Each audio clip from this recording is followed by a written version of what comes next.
The Opie and Anthony Show on Sirius XM.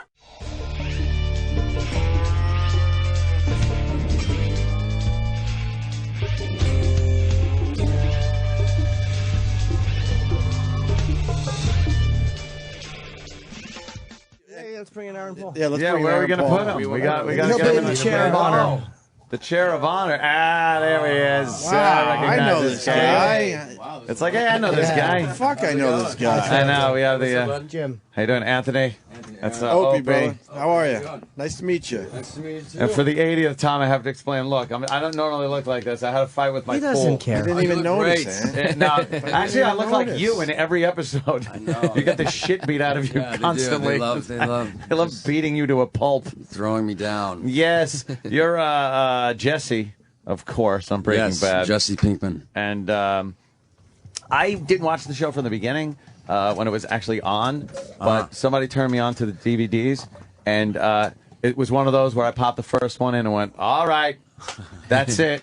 Captured. Yeah. That first episode grabs it because you don't know what the fuck is going on. Yeah. And from there, it just gets better and better. It's so good. Yeah. So good. I started smoking meth. Oh, Yeah, it really. have that effect. It's great. It kind of does make you want to do meth. Yeah, it really just does. looks so fun. Yeah, They're just like so excited when they do it and everything. I literally just started. I'm only 2 episodes into the box set because I know the new season's starting.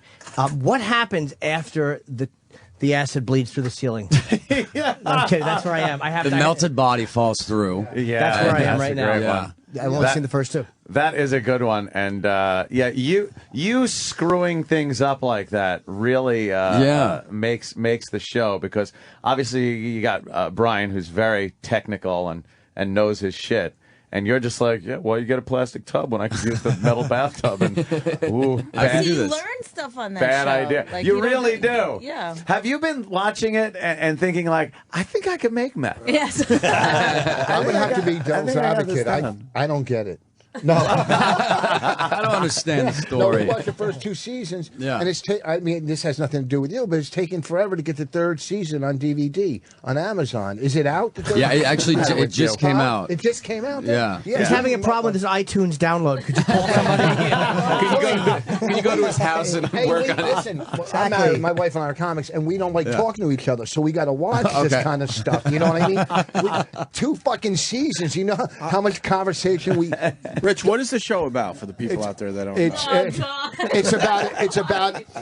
You want me to tell you? It's about. Yes, it's please, a school teacher who thinks he has a certain amount of time to live. He has cancer, so he wants to leave his family with a little nest egg. Right. So and he's a chemist, so he realizes, hey, I can make money making meth because it's big. They kill people throughout the show. There's never an investigation. People are dead. Okay, the guy's selling meth in front of his brother-in-law, who's supposedly a big DEA agent. Okay.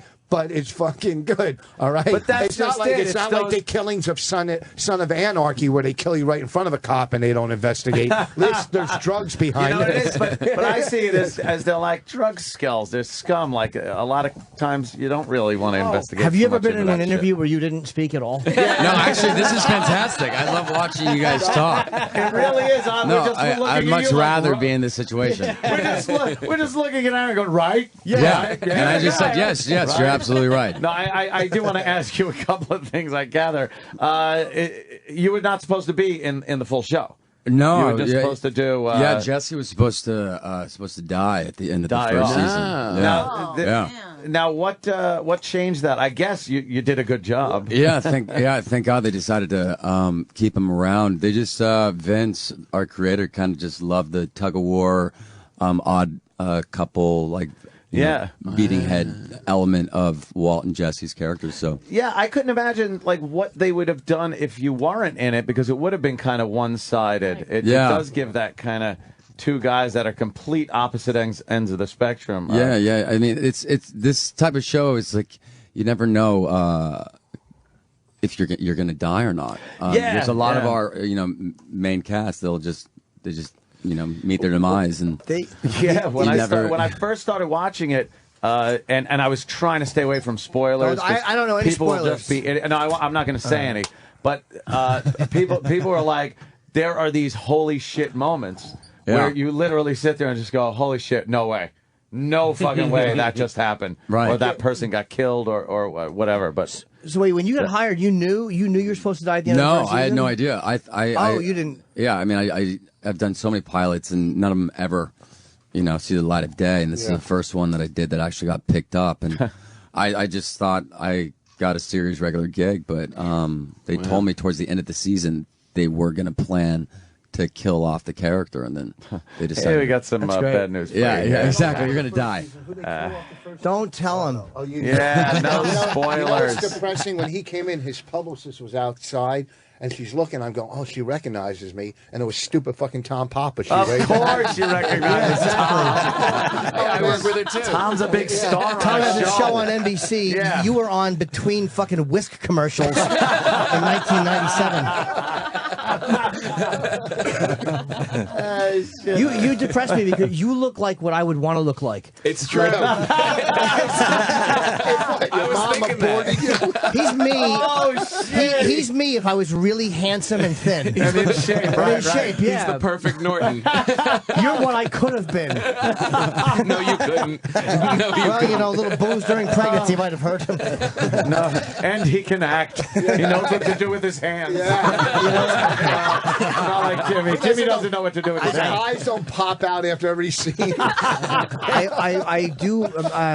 What do you do? That's the hardest part. I always ask real actors. When I act, I don't like. I'm talking. My hands are very still, and it's fine. But I don't know how to work my hands when I act. It's a fucking nightmare. I literally am all over the place. You're not a Work your puppet. mouth. He's a puppet. They're all over the place. It's uncomfortable.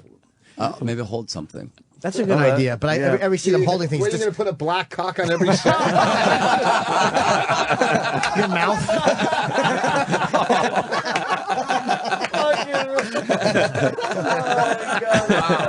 That's amazing. Exactly.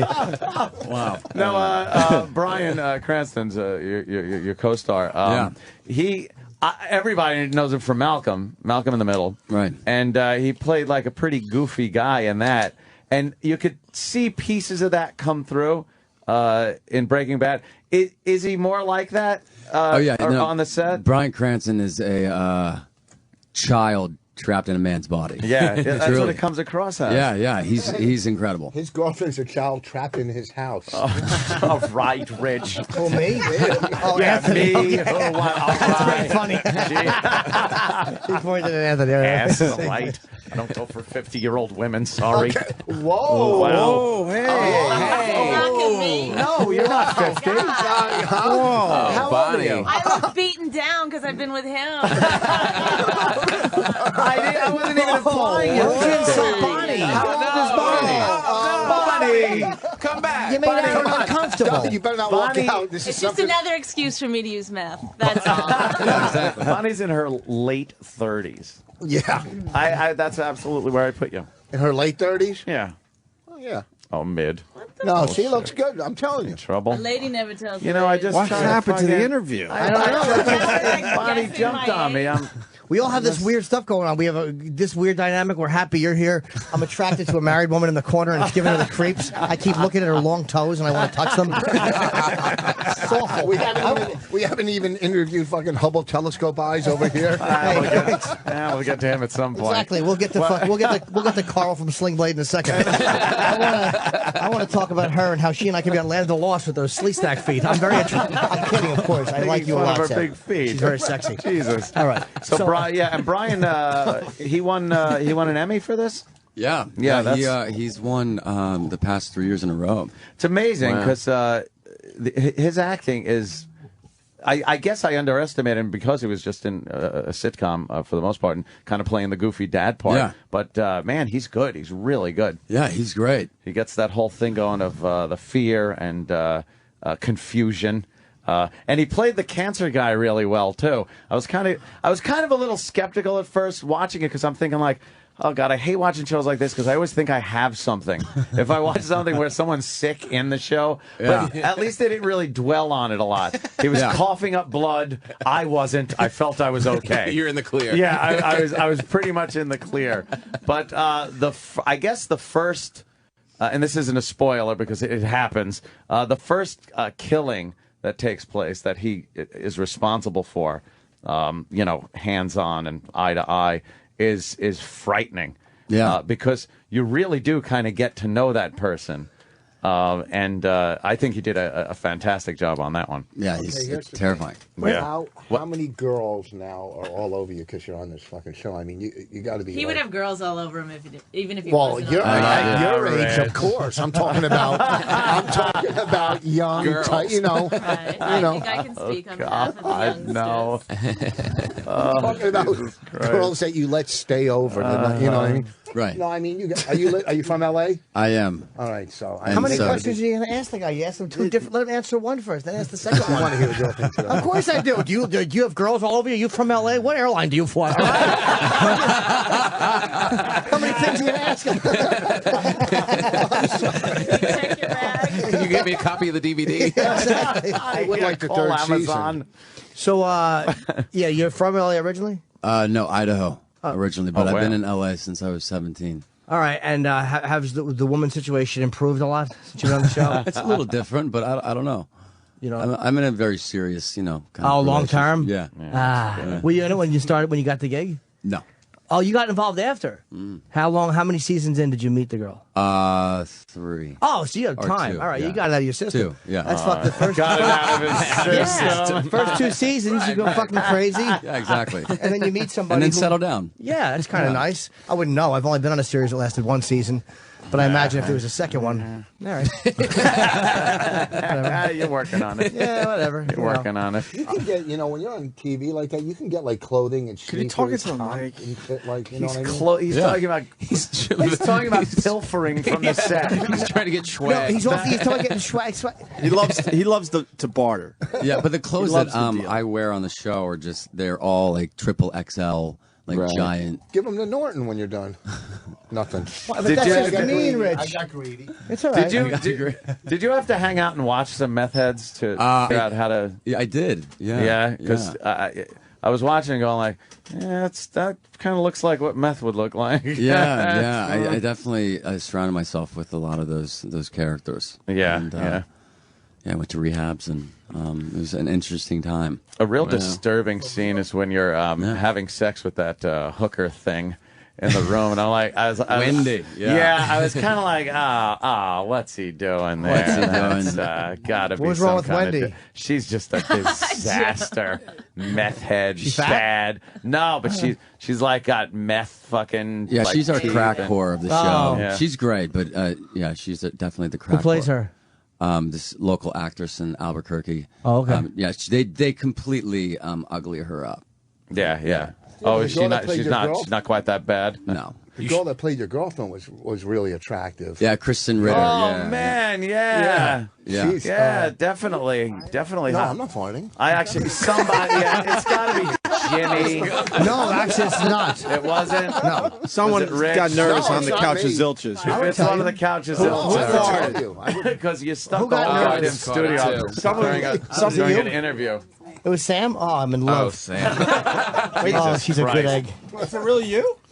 No, she's bad. like, Who It's really farted? bad. I'm sorry. I'm actually really starting bad. It had to to be smell Jimmy. now. Jimmy, was it I'm you? starting to smell it over here. No, I would tell you. Wow. I Good wish it was Lord. me. Why won't anyone admit Open the it? door. I don't know. Tom, was it you? No, good Lord. This must be No. what it smells like in the meth lab without the gas mask on when everybody just falls down. You guys Well, getting can you any? give yourself a card back? I will. I'll try. Really? You should come up over here. yeah, It's really bad. Save you. Now whoever farts now is going to get blamed for the last one. That was.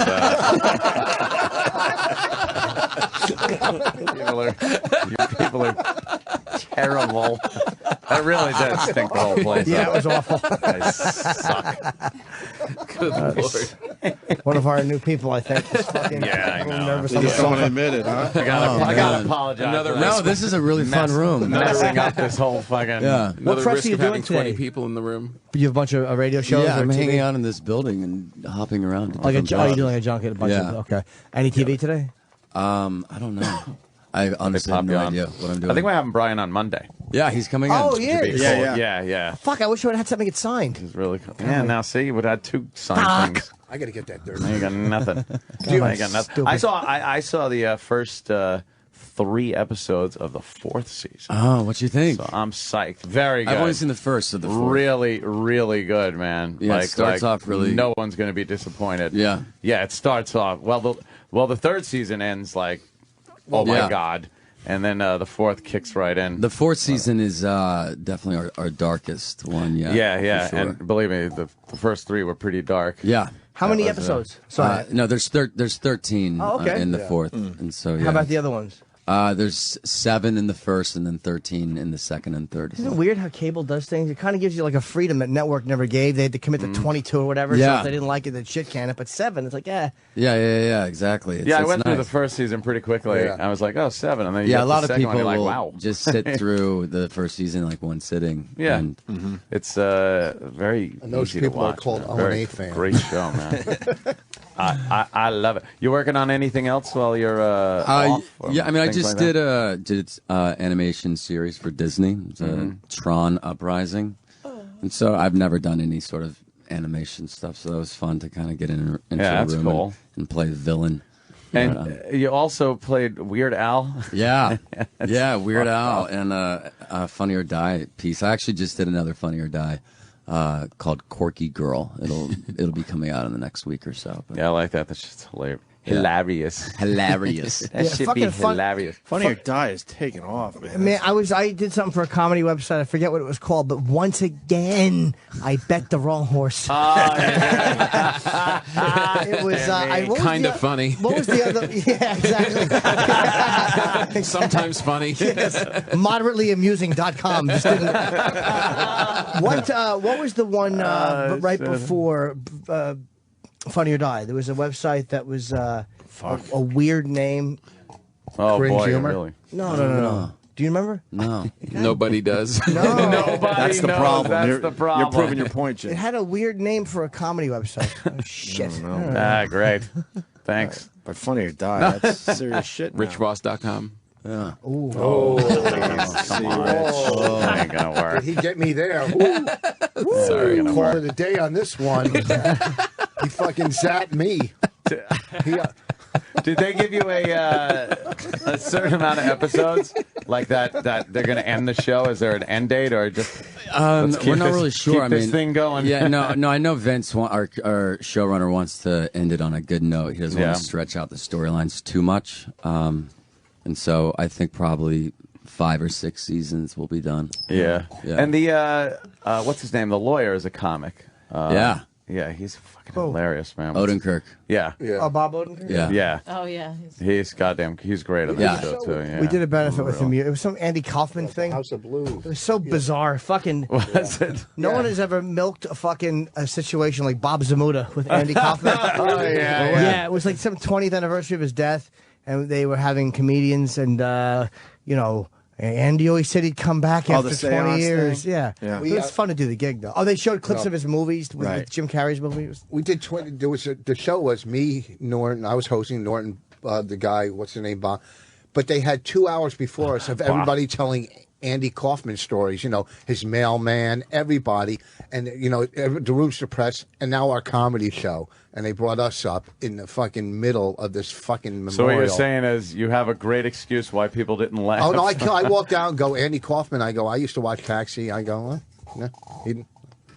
See? Just Nothing. a great, See? Yeah, that must have been an amazing show. amazing moment. Oh, what is Oh, that? thank you that very 3? much. I texted Roland. Oh, damn. There it is. I don't want season 3. I do. I'm kidding. Thanks a lot.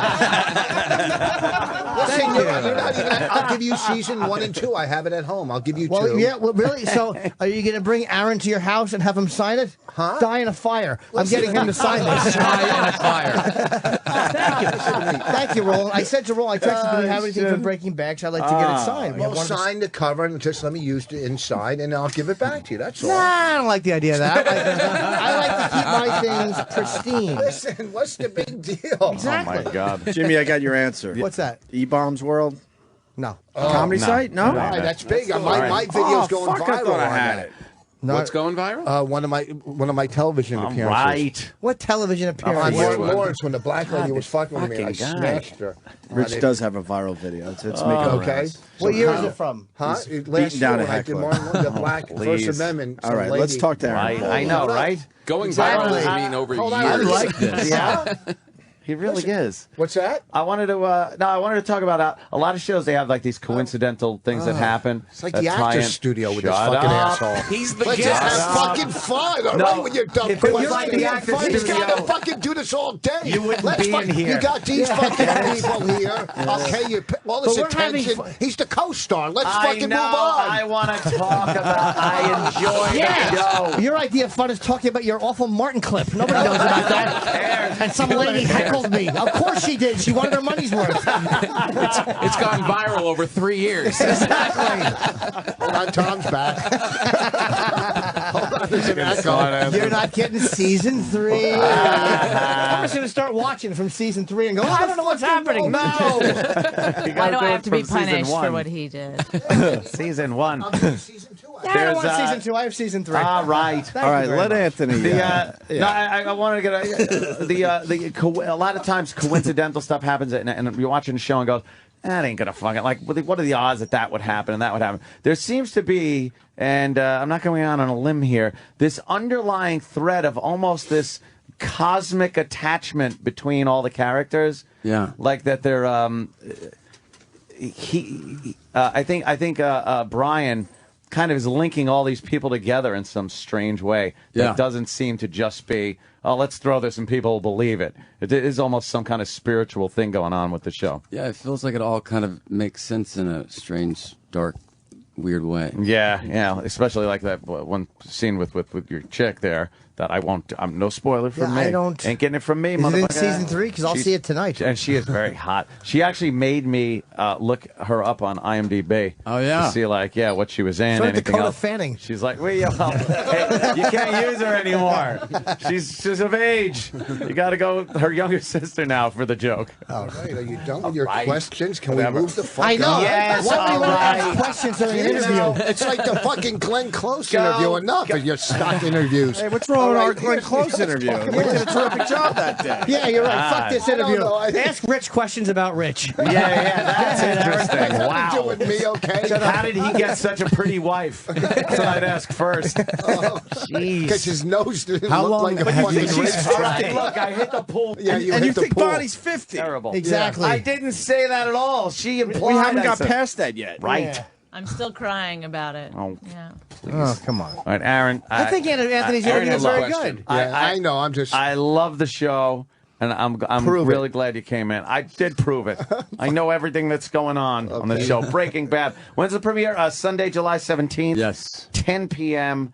on AMC. Our pal He's Bill getting good Burr is shows. in it. I like that. Do you know Bill I Burr? saw Bill Burr. Now, wait a minute. That is from the 4th season, which isn't out yet. Right. So that's a little teaser. Bill's in it? Yeah, our Bill, pal Bill, had, Bill is Bill, in had it. a, Bill had a spot in it. He told me he's in it a little more, but I haven't seen that. He plays that guy that was testing the pH of the soil. Yeah. That's Bill. Old Billy Burr. He looked gruffly handsome. His beard was grown in and everything. I don't like people with red hair and beards. He gets more handsome like as pirates? he gets older, that Bill Burr. He really does. Yeah, but red You hair got- people have thin lips. No, It's like kissing a fucking. It's like a box cutter. It's fucking horrible. Their lips are like. Did it take you that long Greedy, to you got think of greedy. something thin? you got Yeah. greedy. Well, I looked at Greedy. you and nothing came to mind. Fucking swollen fuck. He gotcha. He gotcha. I guess we'll continue with our couch of zilches. But Why, Aaron, you have him here. You're going to thanks talk to him? No, I'm thanking. He's a Aaron busy for coming guy. in. He's a very busy. famous He's guy. got to walk around his Where's fucking he going to shithole the Food place and- Network next? He doesn't want to leave here. This is You fucking don't want to big. ask him with questions. you in the You don't room? want him to He didn't want to leave. come in. Yeah. What? Yeah, but he'll come back Nothing. now. Yes. Breaking Bad. I wish that was a documentary about your teeth. And there's a big fist on the cover. I hate Rich. But I wish I had seen more than 2 episodes. I'm annoyed. I want to watch more over the weekend, so I'm more prepared for Bryan. They're great. It's a great show to sit down and marathon with the discs. Everybody talks about my wife and I closer together. Stop calling me your wife, you cockblock. Wait, so you guys aren't married? No, we are. They are. Yeah. She's trying to get some sides. She's miserable. Miserable. No, we are married. Have people been trying to make blue meth? Like just putting food coloring in it? I bet they are, right? Yeah, some people have gotten busted for having blue meth. Blue meth. Yeah. And it's just because they put food coloring in it. Well, what's the difference? Why are they doing it? Because it's like celebrity meth. It's on TV. Because our meth on the show is blue. Yeah, you watched it? Yeah. Oh, yeah, wow. You remember watching the show? Glad you're watching it, Rich. Do you know colors? Glad you're watching it. Real fan of the show. Synopsis? You don't have to be a meth addict. No. I'm sorry, I don't remember the color. To watch of the show, you have to be a meth addict. Yeah. Oh, we forgot to tell you. Oh, wait, excuse me, you won't get it unless you've been on meth. Fucking research breath. I don't remember the color of the fucking meth. Why don't you remember? That's an easy thing to remember. Research breath. Oh, my God. I remember every episode. Stop trying to shame people who know things. You can't just turn your head. Your whole body has to turn. He's trying to shame Anthony because he knows the show. Yeah. Hey, you're the star of the show, and what are you doing watching it and asking questions about it? Yeah, I'm asking him questions about a show I enjoy. Wow, what a dick I am. Exactly. Fucking guy. Exactly. That's him, Rich. So what are you doing bothering him with questions about his own show, which is premiering? Why would he want to talk about that? On July 17th. By the way, the 17th, same day Casey Anthony gets out of jail. And 2 days before my birthday. See how ugly it is when we make it about ourselves? I want to know when your birthday was. Holy shit. Yeah. Look. Let's get Aaron out of here. Let's wrap up before we because fuck this up. Get Aaron out of here. I want to get the fuck home. It's Friday. I'm tired. We have to finish up with the Couch and Zilches. Yeah, the Couch and The Zilches. Breaking Bad, obviously, I'm annoyed I have not seen more. It comes on Sunday night. What time? Yep. It's on at 10 o'clock on AMC. Right. Look for Aaron and Bryan in that. It's a fantastic show, man. Thank you I so love much. it. And pick up the discs and get caught up, you bastards. Can you get it on iTunes? Yes! Of course. iTunes, Netflix. Yeah, come It's back and see everywhere. us. Next time you're here, he won't be here. So Yeah, exactly. Please. What the fuck? You Thanks, Aaron. didn't want us to interview the guy. Yeah, you wanted to start asking questions. You want us- I'll get a picture with Aaron. No, he's not doing pictures. Yes! My stupid iPhone. And I'll take one with a real camera. Fucking face. Oh, yeah, so I never see him? I have a whole. I gave you a disc. No, you didn't. I did so. No, you didn't. Yeah, you have some of our pictures. Jimmy. The wall was there. Yeah, go They ahead. just let it happen Hal like this. Danny did it the other week, and I laughed at him. So. No, but this is like This looks like a fucking. No, it's real. This looks like before and after. Hey, thank Could you snap one at me and Aaron? I love the show. Love it. I normally don't do this, but hold on. Mr. Picture, I normally don't do this. Jimmy had an extra good smile on that Oh, one. yeah. Jimmy, you really went for the smile on I want that. to see your handsome picture, Jim. Yeah. Jimmy, why the over-the-top smile there? Oh, with the annoying interrupting guy. Yeah. At some point, Voss will watch the show and then be like, "Oh, that was the guy." he does. Oh. He has watched Oh, the that show. was the guy. I know that fucking show. And you'll be pointing at a different person. It's in my top. Oh, shit. What? It's on my wish list. on Is it? Amazon. Yeah. You know what's on mine? Right. We get it. Hopefully a plastic surgeon. I know. I'm a fucking disaster. Believe me. I have no illusions here that I'm a fucking wreck. I was supposed to do Red Eye last night, and I couldn't even fucking do that. What'd you It do, kind of Red would have been Nose? funny if I know. Yeah. Do they sell swimming helmets? It would. I think I need one, man. I'm a disaster. Who's the last guy on the couch and Zilches? Give him a little time. Well, we didn't talk Yeah. to the fireman. Oh, we talked We to talked to the fireman. Oh, yeah. The fireman. As Rich And, calls him, the fireman. the buzzard from Damn it, I the Bugs have Bunny one of those and I cartoon. You didn't haven't talked bring to it him. The what? This guy. For the best. Well, that should have been yours. You're the Thanks, host. man. No. I got one. yeah. Oh, wow. All right. Hey, Aaron, Aaron Paul, man. thank you, sir. Enjoy the rest Thank of you, brother. the shit that goes around this fucking studio. This was Later, your best man. interview of the day. You just don't know that yet. Take it easy, man. Open that door. Come right in, sir. Hey, there he is. Brian, sit down. Hey, We're on the air. We just do this. On the Easy as that. How are you? Oh, look at that. Nice to see you with a little bit of hair on your head. That's good. I'm good, guys. How are you? I'm good. Good to see you. You know, Bryan Cranston, there was a guy in your producer's office. Yeah. Who has a Heisenberg T-shirt from the show, and yeah, you know, other people, other stars of TV shows get to sign tits. Yeah. What did you get? I signed this guy. Yeah. Usually, if it's a listener or a staff of our show, you're still signing tits because the guys here really not staying in the best of shape. Yeah. Who did he sign, E-Rock? Salil. Was it Roland? Who's wearing the shirt? I don't know. Oh boy, look at him, he's panicking with his little 5-year-old baseball cap on. Exactly. It looks like a hey, little Vic child. Morrow, take some pictures. Yes, that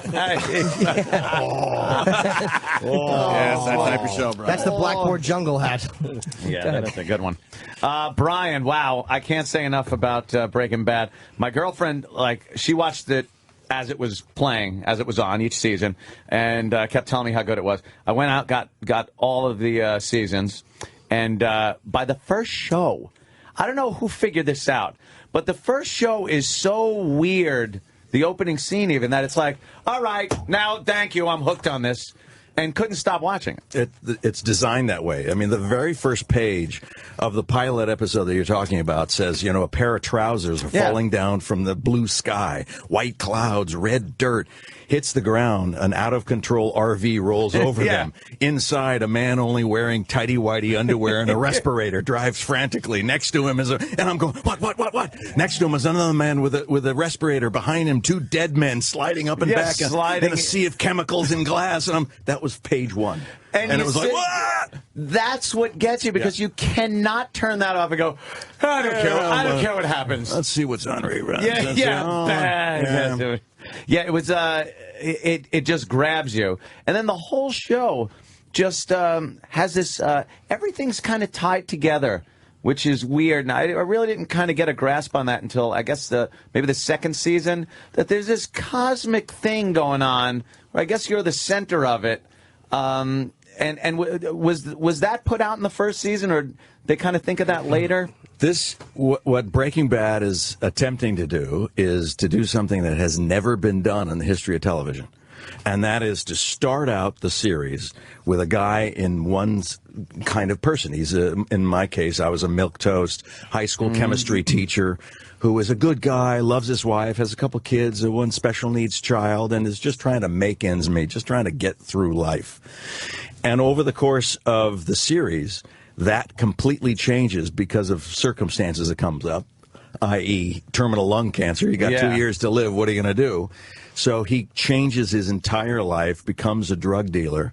And by the end of this series, whenever that's going to be, I will be this hardened guy, this hardened criminal. Yeah, I kind of wonder how it'll end in that respect. Like, will there be some kind of redemption? Will you just be a better? Because as this is going along, from the first season till now, like, you don't have problems with killing people. You probably enjoy dealing the drugs more than you would running a science class. Well, it's an interesting look, sociological study, really, because you say, what are the influences? What are the indicators that can change a man?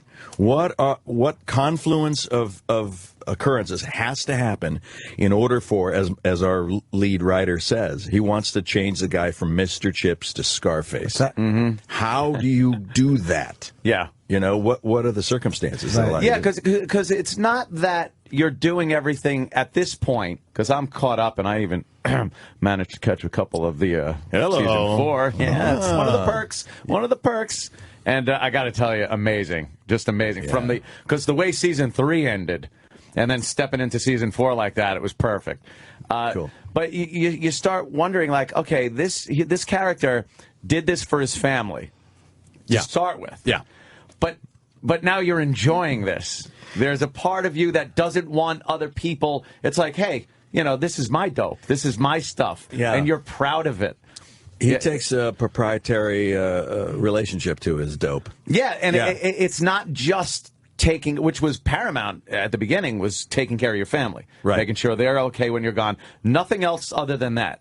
Right. But now it's this thing where the character is turning into a bad guy. Yeah, exactly as planned. Like planned. Yeah. Yes. There is not going to be any redemption to this man. He's going to go. He's going. It's in the title, Breaking Bad. We're going.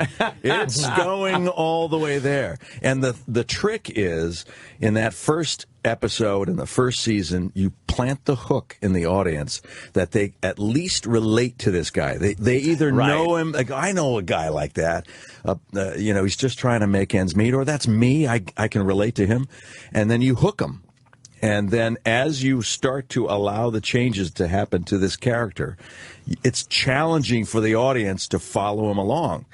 And the audiences that we talk to, they love the show, and they say, look, man, you're really starting to piss me off now. It's like, you're freaking me out because and it's like, you're still on the ride because you're hooked. You're strapped in. There's no way out. It is a great strategy because if they just went right into it as a drug dealer, you'd be like, hey, look, I've never done that. I can't relate to this guy. And why would I want to watch this guy? Right. Kill people and make drugs is I don't know. Seen it.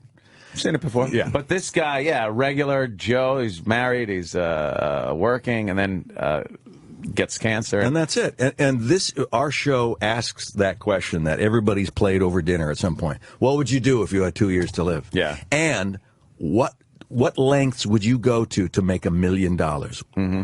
And everybody, when it stays in that hypothetical, it's easy to take the moral high ground. Oh, no, I would do it. But if it's really honestly presented in front of you, what would you do? Can I answer that? Yeah, man. I would kill my enemy. What? What if your enemy is for $1 million? Kill my friends. No. Oh. If I only had the 2 years, I would actually wait till I have about 3 months, and I got a short list. And I'm being honest. Short list. Yeah. He wouldn't have to leave this building. Fuck that morality for work. But how would you take care of your family? That's the big thing. We're already taken care of. Yeah, but that's you. What if you were, a high school teacher? Well, teacher? I don't have the answer to the $1 million thing. I already got that. But I elitist. Yeah. Well, I don't understand. Goldman hasn't gone after OJ. Well, he's probably waiting. But I think there's guys out there when they do have no. terminal shit. He's made OJ's life so miserable. OJ would be better off dead. Fucking Goldman got every dollar in that civil suit. So believe me, OJ has been miserable for 15 years. What does prevent people from maybe going after some people that did them really wrong in their lives if they know they're not going to be around? Maybe there is that redemption thing. In my day, it was Jack Ruby who killed Lee Harvey Oswald. He had terminal cancer. He was the guy who was sent in. Take him out. Yeah. You think there's more people like that out there? Yeah. I think so, too. I think from playing this role as Walter White, I've realized that even the meekest person out there is dangerous and capable of doing some real terrific damage. A great thing about the character, too, is taking that intellect that would just be this nerdy, geeky intellect that obviously you've had being a chemistry teacher, and using it to outwit people, to save your own ass a lot of times against people that should be a lot smarter in the drug industry, but you're seeing how they're working, pick up on it very quickly.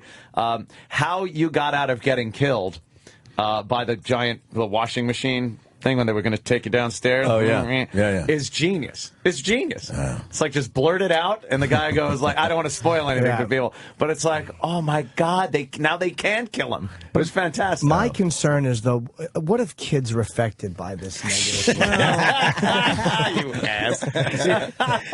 I love this interview because I haven't seen the show yet, but because I saw the first 2 episodes. They gave me the box set recently, and I love the first 2 episodes. I can't wait to get the box set and go through this now. Man. It's fantastic. I understand that my co-star came here, Aaron Paul, who plays Jesse. Aaron, and there was the promotional discs that came in, and he didn't see him yet, so he took them. Yeah. That putz head bastard. Did he take it? Good thing I didn't bring mine in. Well, we got him before his connections. He has to go through us to get stuff for his own show. He's really got a place. I had so many Burr people. was on the show, too. Bill Burr, Bill Burr had a part. Friend of ours. He was on. I was watching the season 4 couple of DVDs that they gave me with a couple of episodes, and I was watching it in my theater downstairs. So you guys are so elitist. Oh, we are multi-millionaire totally theaters. elitist. But I took By the way, who's the person doing your mani-pedi right now? Who's that? Underneath the underneath the table. console. We gotta get the My goodness. Yeah, Okay. we are very, very elitist. Yeah. So you saw it in your theater. I'm sorry. Yeah, I saw it in there. Snapped a few pictures. No video, but just snapped a few pictures, and people were so jealous. They're like, "You son of a bitch! I gotta see this. What happens?" Like, I'm not telling you. The show has become as addictive as the drug itself. It's crazy. The meth. Did you now? Did you have to? I asked Aaron this. Did you have to kind of research what people are like when they're on that shit? Not so much, because my character was I researched the chemistry. I followed the head of the chemistry department at USC around for a couple days, and just learning the nomenclature and what does what, and this flask is for this titration, and that's for mixing, and this is for, to get my head wrapped around that again. Yeah. But I didn't really want to learn about the effects of the drug, because my character is ignorant to that. You don't have to. Just doesn't. So I learn along with my character as we go. Do people ask you like chemical questions now in real life? And you're like, I'm an actor, idiot. I'm not a chemist. It's a compliment. Exactly.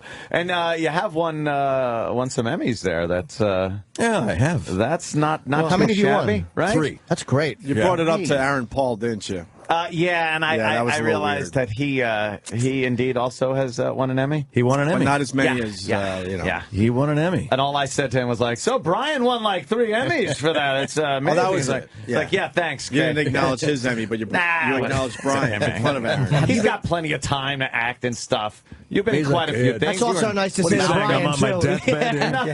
I'm not saying that. Aaron's got plenty of time left. You, on the other hand, get him while you can. It's your last shot. I noticed with this character too, there's an element of the father from Malcolm in the Middle in there. Is he? Yeah, but I think that's part of you. Like, and I was asking, is that like, you seem like a fun guy? No, but it does. No, you're miserable. No. Just a miserable bastard. My character Hal from Malcolm in the Middle. No, he was afraid of everything. This guy was just afraid of heights, of bugs, of someone walking in the room he didn't know. Yeah, so that was him. But no, hopefully there's not too much leakage. Yeah, I think these are totally different. I don't really. I think they're totally different too. Kind of a dick comment to make. Yeah, it really is. So you're the same guy in every show. How do you pull that off?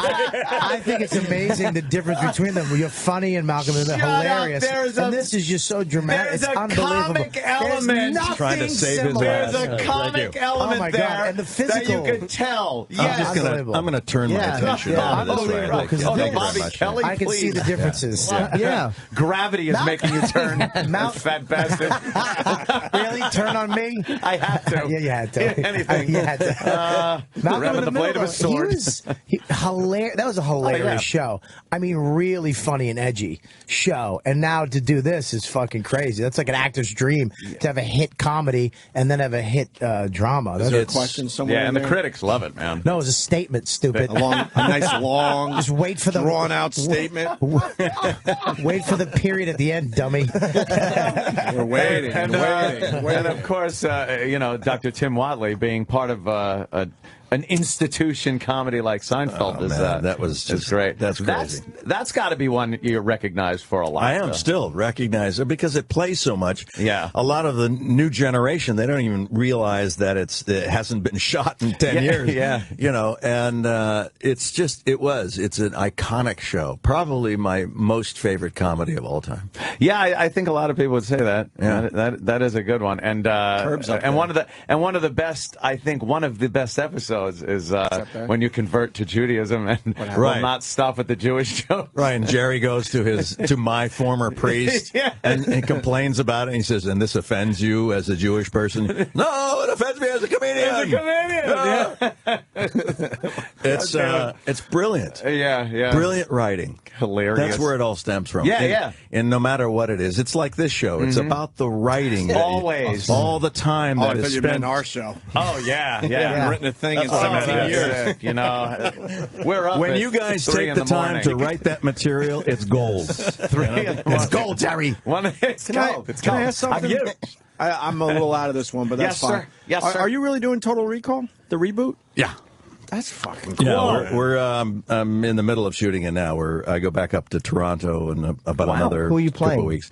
Arnold's I play character? Cohagen. Cohagen. Yeah. Okay, cool. Cohagen. That's exciting. That is fun. good. Cohagen was a pretty good bad guy. Yeah. Who's playing Arnold's part? That's Colin Farrell. Really? Colin Farrell is playing the lead, Hauser. And Kate Beckinsale. And also Jessica Biel. Oh, my God. Jessica Biel. You want to smell where the poo comes out. My God. Jesus. What? What? Who's it? I have a big star here. See, it's that kind of writing. That's what. The lowest common denominator. That Total Recall, That's that's going to be going to be the great. original, very good, but to Absolutely. be able to do it now and update phenomenal. it a little bit, it's amazing. I like that. Welcome to the party, Richter. Does Arnold make a cameo or anything, or you don't want to talk about Not that I know of. Not anymore. No, I mean I haven't heard anything that he does. I think he's. He plays the he's a little baby. radioactive right now. You know what I mean? He's making a cameo in his. He plays the housekeeper. baby in the stomach. Oh, Quanto. Oh, that's cool. Is it sticking pretty much to the story? No, the book? Actually it's closer More to the book to the than, book the movie. than the movie was. Yeah, it's really cool though, and with the special effects that they're doing. That's How many episodes of Falcon Crest were you in? Oh my God! No, but it's like it's You're digging back there. Yeah, it's a Yeah, great he is. resume though, man. It's like goes back to this guy goes back. What was your first show? Chips. Guy's work. What's that? I think Chips was the first nighttime show. It's an I think. amazing. What do you do for Chips? What's that? I played. There was really bad. I played a guy who was talking like this. I like Gomer Pyle, and I was married to a girl. Kathy Shower was her name. You can pop her up. Kathy Shower was. I prefer Golden. Was a, Jesus, Jimmy, again. gave you the gold. Stop writing. We're going to lose our guest. We're going to lose him. No, That's it's a little too edgy. She was a Playboy playmate, and Eric Estrada was all over her. And anyway, Kathy and I played this husband and wife, and we're from the South like this, and we're breaking the laws. It's just some ridiculous kind of thing. She's making erotic films now. Is she really? Yeah, I'm sorry. How horrible is There it? you go. Is that her? How bad can it be? Is that her? It's just her ass that is showing. It's Very her, good, Bobby. It's her with the flip cam. Oh. But how terrible is That's that? her You right want to there, bang right? a girl, and Eric Estrada is trying to bang her on his own show. It's like there's no way. Is that her? Yeah, Double Eric's check. probably You don't going to think you get have her. a chance? No. Eric's probably going to get her. It's been a long time. I have no idea What was the first thing you did? Sheesh. I did some daytime stuff. I lived in New York for 5 years and did soap operas. Oh, so you did some soaps, yeah? Yeah, and then went back to L.A. and did all that stuff. I met my wife on a TV show back in the 80s. Really? Yeah, What she was show was an that? actor. I was an actor, and I'm doing the bad guy of the week, and she's the victim of the week, as the male-female roles Yeah. are. Oh, wow. Especially back. Was it a It was a manic show or- called Airwolf. Oh yeah, I remember.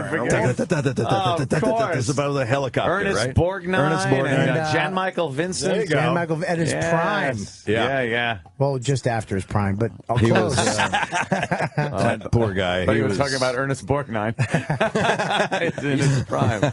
Oh, so you were like the bad guy in that one? Of course. They had to swoop down an Airwolf and yeah, exactly. fix your wagon. Kind of crap. Yeah. Terrible show. Do you ever Terrible goddamn show. Well, I think a lot of the '80s were full of some pretty Crappy shows. bad shows. Yeah. Just as long as they're because everything was produced by God, what's his name? He did Stu the Siegel? Stephen J. Siegel Cannell. down in- yes. Stu Siegel Productions. I actually did Belisario. a pilot for him called Adrenaline Run. You know the How'd that work out? you know the helicopter. I'm here.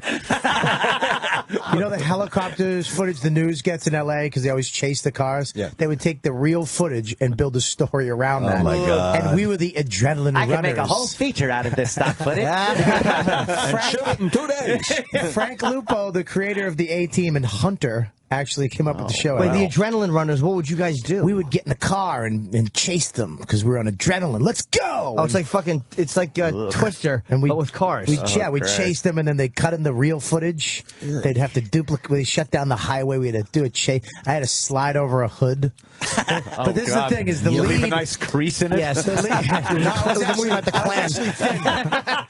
I had hair and I was thin, but I had a goatee, and the lead had a goatee. I was like one of the Adrenaline Runners. The lead cop guy had a goatee, so they made me cut mine off and have a mustache. So I just look like a fucking Mexican with a mustache. One of the scenes from Boogie Nights where they had to make one of the Magnum PU. Speaking of the '80s shows, they're bringing back Dallas. Yes. Yeah, That hit the paper today. As a regular series or a... Yeah, I think Larry TNT. Hagman's coming back. He's going to be part of it. So is Susan Gray, I think, and so is Patrick Duffy. You know, isn't there a time and a place for certain shows and things like that? To let it go. Yeah, just let it go. Let it go. Did you notice that the kids on Malcolm were getting a little old for what they were doing? Long in the tooth, yeah.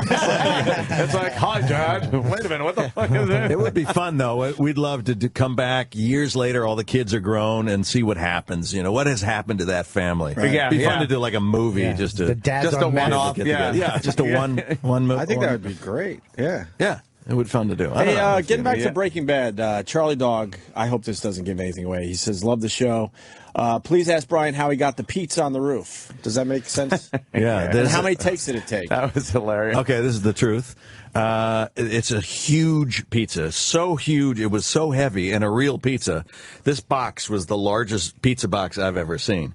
And I'm trying to get in good graces with my ex-wife, and she won't have anything of it, and so I get pissed off and I throw it up on the roof. But I can't look like I'm trying to throw it on the roof. I'm just frustrated, and it lands on the roof.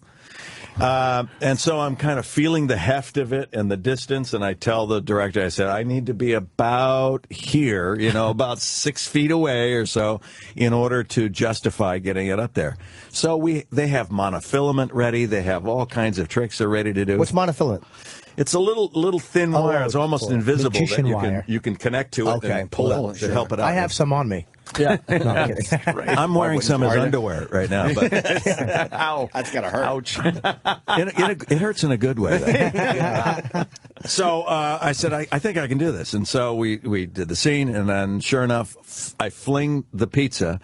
It lands exactly in the spot that would be optimum for the camera. Yeah. On the roof, one take. That was it. And of course, the director says, oh my God, that was fantastic. It was fantastic. Okay, let's try it again. No. And I said, exactly. I said, no. Good. Look, trust me, That's it's not going to happen It's again. never happening again. Yeah, that's it. Let's walk away. The second you walked out that door, I went, that pizza is flying. Like, I think everyone knew watching that going, that pizza's got to go, because you're too pissed. Yeah. You're too pissed off. And some of the hiding places for the money, I was a little like, that seems a little obvious. I don't know. Inside the vent, heating vent or whatever. Yeah. And this was new to, having cash, that amount of cash is new to him. He's like, I don't know what to do with this. I don't know where to go with it. And I was talking to somebody about a show that just has a lot of holy shit moments. Yeah. Where you do not expect, like, it's like, wow, I thought that person would be around a little longer. Yeah. It's like, whoa. I guess that's the show. Have you seen the first couple episodes, you said? I've only seen the first all of season 4. Oh, man. In the lab, that is just brutal. It's fantastic. It's a great scene. Just a fantastic show. I could be happier to have you here today. What was your first acting role that you actually booked? Like, you had probably gotten a bunch of auditions, gotten no. What was the first one you actually landed for real? I think it was like Days of Our Lives or something. So? I had some kind of thing, and then turns out that I overslept on my first day, and you're panicked, and I show up, and it was like they were ready to recast it, and it was just a little role anyway, and I was just horrified the entire day. I spent every dollar of my paycheck sending apology flowers to the casting director and the producer and everybody. Yeah. Was that the time where Marlena was trying to be abducted by, what's his name, by Stefano DiMera? Oh, look at you. You. Oh, there's a story behind that, Brian. Oh. We were doing afternoon radio a story at the time. behind that, and, if you want to hear. And it was the one thing to watch before I went to work. Doing afternoons. Yeah. And I got so roped into it, for years, I knew everything that went on that goddamn show. It's like, oh boy, this is, it's been 3 months and Stefano's still stalking this woman. Yeah. Yeah. Now we've seen the demise of that whole genre. That's gone. It looks like soap some of them operas are going away. Just going to strictly internet. Some of them. Yeah. Other ones are just gone. That was one of the highest paying gigs in show business at one point, because you did that live TV every day. How long ago was that? You just added just because you did the show every day, you got paid so much money. It seemed like a rough gig too, man. No reruns, but 5 days a week you had to do an hour show. I mean, that's brutal. Well, I mean, it's not like the highest acting quality either. It's just, what are you saying? Where did you go? There we go. Now I get it from this side. Way to go. I meant, God. Brian. Not you were the last one he liked to now. Am I the only one here who likes you? What's going on with you guys? Thank you, Jim. I watched soap operas. The I had deal- mono. I was in the hospital for a month. Oh, really? Yeah. What were you kissing? My mom. Oh, man. That's right. It was when she was kissing that wasn't the problem. It's trying to be nice. No disrespect. You just God damn. No, what the deal on acting on daytime? It's extremely difficult because it's the quantity of work. It's really challenging to do really good work because you finish that day and you basically throw that script away and pick up a brand new script and start reading for tomorrow, and it's like you're overwhelmed with how much work there is. I guess when they're taping, you really don't have a lot of time to work out a part or dialogue with a certain person. It's like, stand here, say these lines, okay. Turn here, exit. Yeah, like Ed Wood. Look angry. cut, print, perfect. Yeah. And if you get close, if the intention is correct and you get all the names correct, then we're moving on. That's good. Now, were you in the show in the capacity where you got to be one of the people that had to kind of freeze frame their face and make expressions when they went to commercial? Everyone on daytime has to do that. That's the hardest part because it's a big lie. So what were you doing last night with Kay? Yeah. And then you got to just... And then just hold it. And while they're fading out. That is hilarious. Or my deal was my character, and all the characters are pretty cut and dry. So my character, I was the associate professor at the university, and I was a good guy. So I get dumped on by girlfriends, and everybody's, like, I'm a terrific guy. So I have this girlfriend who is dubious, and she's like, she gets a phone call and is obviously in shock. I mean, obviously. And I'm going, who was that? And she goes, no one. And I go, okay. That's like, and I go, I can't do this. Yeah, no, this you don't is see real. it. And I go, come on. It stinks. Looks like she's just been disemboweled. Yeah. And I go, okay. And you're want something to drink? and you're supposed to be a professor. Jesus. Well, I got to tell you, Brian, actually, we're running out of time. I want to get the hell out of here. I got things to do. Brian, I'm actually good for time. Here? Yeah, Why are you throwing Brian out? Yeah, what the hell? Because our show is done in 60 seconds. Oh, you're right. Wow, 9:58. Yes. No, we're you think allowed I'm hanging around here for the likes of Jim Norton? Let's lock the doors and refuse to go off there. You know we're allowed to go to 11. What are you talking about? Please. Man. Today I have to go to B&H. What are you going to B&H for? I got to look at some lighting. Yeah. You have an exciting life. I know. Exactly. He really very does. busy man. And then he wants to get a telescope because he lives next door to a grammar school. Well, Brian is. I thought I was going to make it out before Brian the did show ask, though. ended. And He did it. you suck. Why don't we get into the big plug for Breaking Bad, man? Yes, Breaking Bad, the premiere July 17th, That's Sunday. 10 p.m., on AMC. This coming Sunday, yep. And AMC gives you guys a lot of freedom, which is good, too. I like, the language, the content. They don't really nail you guys like they would on a network No, in fact, on AMC, their whole credo is that if it can be seen on NBC, CBS, ABC, or whatever, we don't want it. We don't want it. Right, Get right. out of here. That's it. Hopefully we'll get a Bryan Cranston ass shot coming up on... I'll give it to you right now. What? What did he just? What? Why? What do you know? What? Because you're saying a lot of shows they show an ass and we haven't seen Brian's ass But yet. I said Bobby, what? I don't know. Enough. Did he ask for an ass? Jesus from Christ. I know. What a happened grown here? man? And we had seconds to go, and he slipped it in there. And things got Now screwed up. you're a pedophile and you're gay. 2 for 2. I don't know what happened. I gotta go get some lights, but can I check out your ass before I take off? We were all having fun. What the fuck? I don't know. Now I want to see his ass. well, Brian, thanks so much. Great man. act. Appreciate it. I love the show and big Obviously, fan. which is Thanks, great. man. I can't Thanks, wait to guys. check it I out appreciate on, it. the box set. Hey, Bobby, man. we're out of here. So Okay, Gotham tomorrow night show. Check it out at Gotham.com or go to my website and check out my podcast. But it's a big show because you're doing it Big for the show, Comedy Central thing, so- hour. We're working it out. So please go check out Bobby if you're around Gotham tomorrow night. Jimmy? Please. I will be in my first trip to Utah, Salt Lake City, Wise Guys Comedy Club, August 19 and 20. And of course, Bryan Cranston. Thank you. I'm going to be so showing my ass tomorrow night and tonight. much. Hey, can you come back and see us or what? Yeah, I'd love to. Yeah, man. be great. You were great. Especially Total Recall, yeah. Yeah. You'll forget about us by then. No. That's enough. It happens to everybody. Fucking Breaking Bad, huh? Season 5 premiere Sunday at 10 p.m. on AMC. Bryan That's Cranston. right. There he is. How are you, Bryan? There he is. Oh, my God. You know what? I am so psyched. Guess what? I've seen a couple episodes. I Have you? have been. I haven't. Ann I has. have been privy. He was to privy. the first. Not all of us privy. 2 episodes. Really? And let me tell you something. The second the first one came on, I'm like, yes, finally, because that long wait between seasons. It's not easy for us. How long was the wait? No.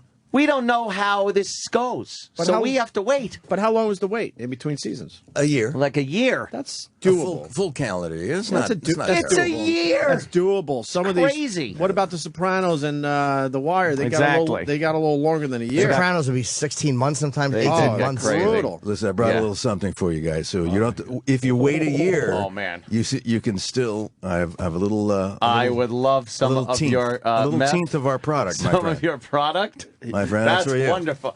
Oh man! Wow, you how got cool actual is product. this? You got actual product. Nice. It's rock candy. Oh, that is. I'm keeping. Are you this. going to eat it? Or you can I'm call gonna it smoke rock candy if you I'm want. smoke it. That's the good stuff. What did I see you in recently? You were in something else, weren't you? You in a film recently? Yeah, I have a couple things out. I have Rock of Ages, that's out now, and also Madagascar 3, you have my voice. Oh, really? I play the Russian tiger. man, you're Listen to me. Yes. You are not circus animal. Your kids will love it. We I got a kid. You got a kid. Perfect. we talk about how with guys that come in that do cartoon voices, how just printing money that is. It is the best. You roll out of bed, literally. You don't even have to wipe the sleep out of your eyes. It's like you have a cup of coffee in one hand, and you're like, what? Okay, is that? bigger. Good. All right, next. How did they know you could do fantastic. Russian? Did they say we need you to do Russian, or you just made them Russian? They kind of asked me to do it and said, "What characters would you be interested? Here's a Russian tiger. Here's this guy and that guy." And I said, "How about the Russian tiger? That sounds fun." You did sound like this. I'm like this. Hey, comrade. That's good. Very KGB, old school Soviet Russia. And a little like a tiger growl to it. So I go, listen to me. oh yeah, Oh, shit. Yeah, that's pretty good. I could see that animated. You ever see Yakov Smirnoff down there in Branson, Missouri? I haven't seen. Apparently, he's got magnetic dinner trays and genuine linen napkins. That would be lovely, wouldn't it? Vegetable medley. You might want to look it up online. It's Something going on it's down a there. Great video It's to like a check cult. out if you that want to whole laugh. city's a cult. Yeah. Well, Breaking Hilarious. Bad. When is it premiere? Because I already saw the Premiere first one. Sunday at 10 p.m. on AMC, and we love AMC. Very excited. by the way. And we love Dish Network. We love them all. Now, last time, Love everybody. We don't love Dish. They No. cut us out. That's They- right. See, I'm with Bryan Bastards. Cranston. Why'd they cut Someone you? has to take his side.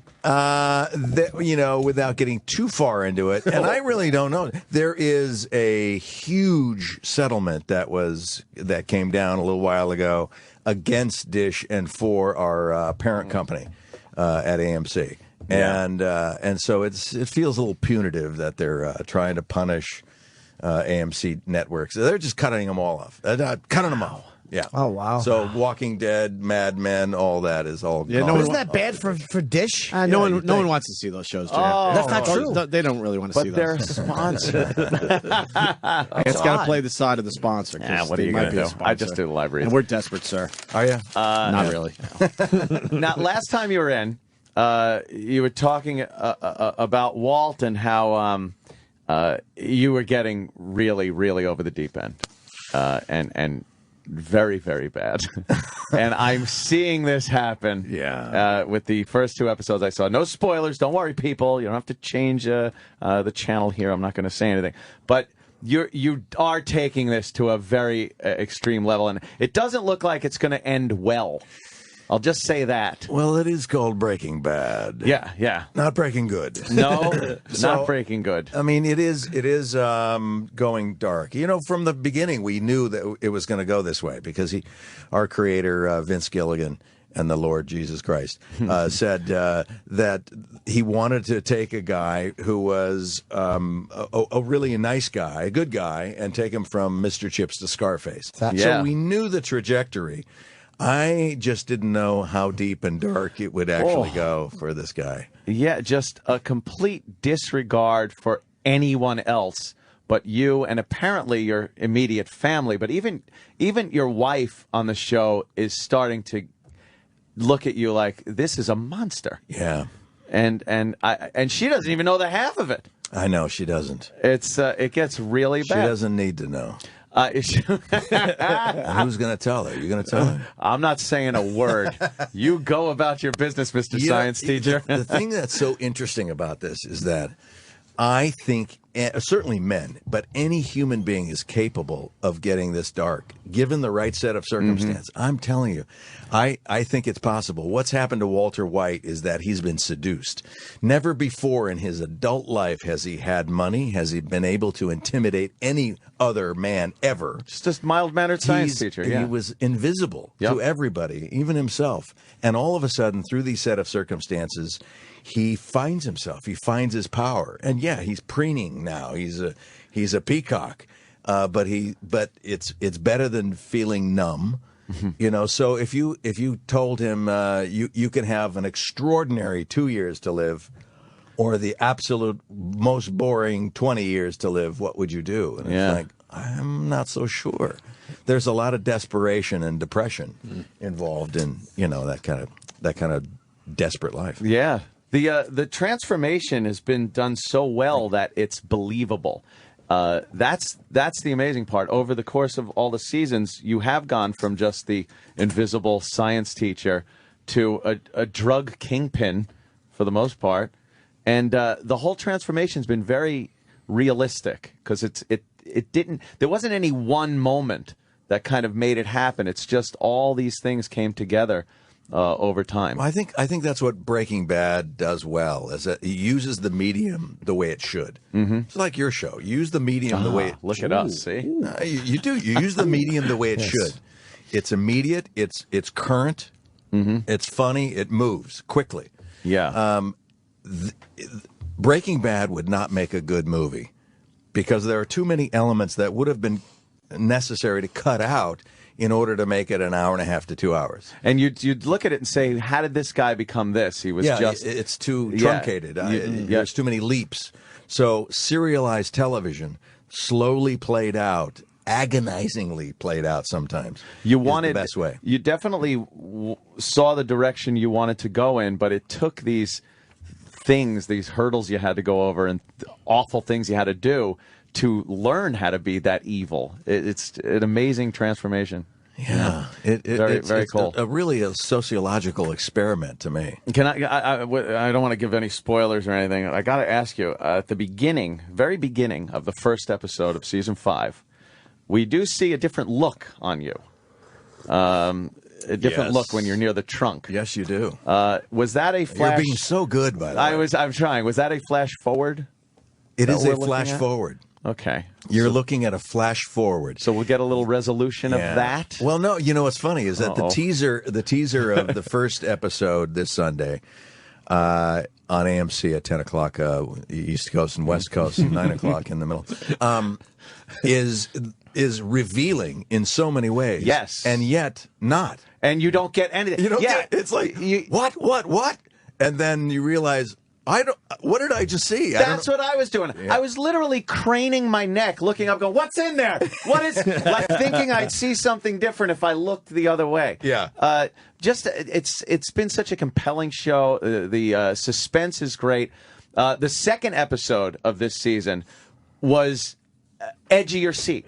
The entire time is edge of your seat. Mike, the character Mike in there, the fact, what he wants to do and what he has to do, the difference in that is you start feeling bad for him. Yeah. And he's a son of a bitch.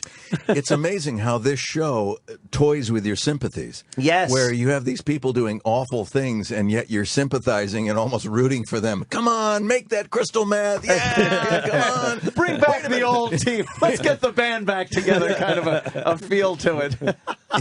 Exactly. It really is. The housewife saying, "Oh, maybe if we just warn him with shooting his kneecap as opposed to killing him." I think that I don't think we have to kill everyone. That just goes to show how well the writing is, because it's really brilliant. How do you get somebody that's so awful of a person and make him sympathetic?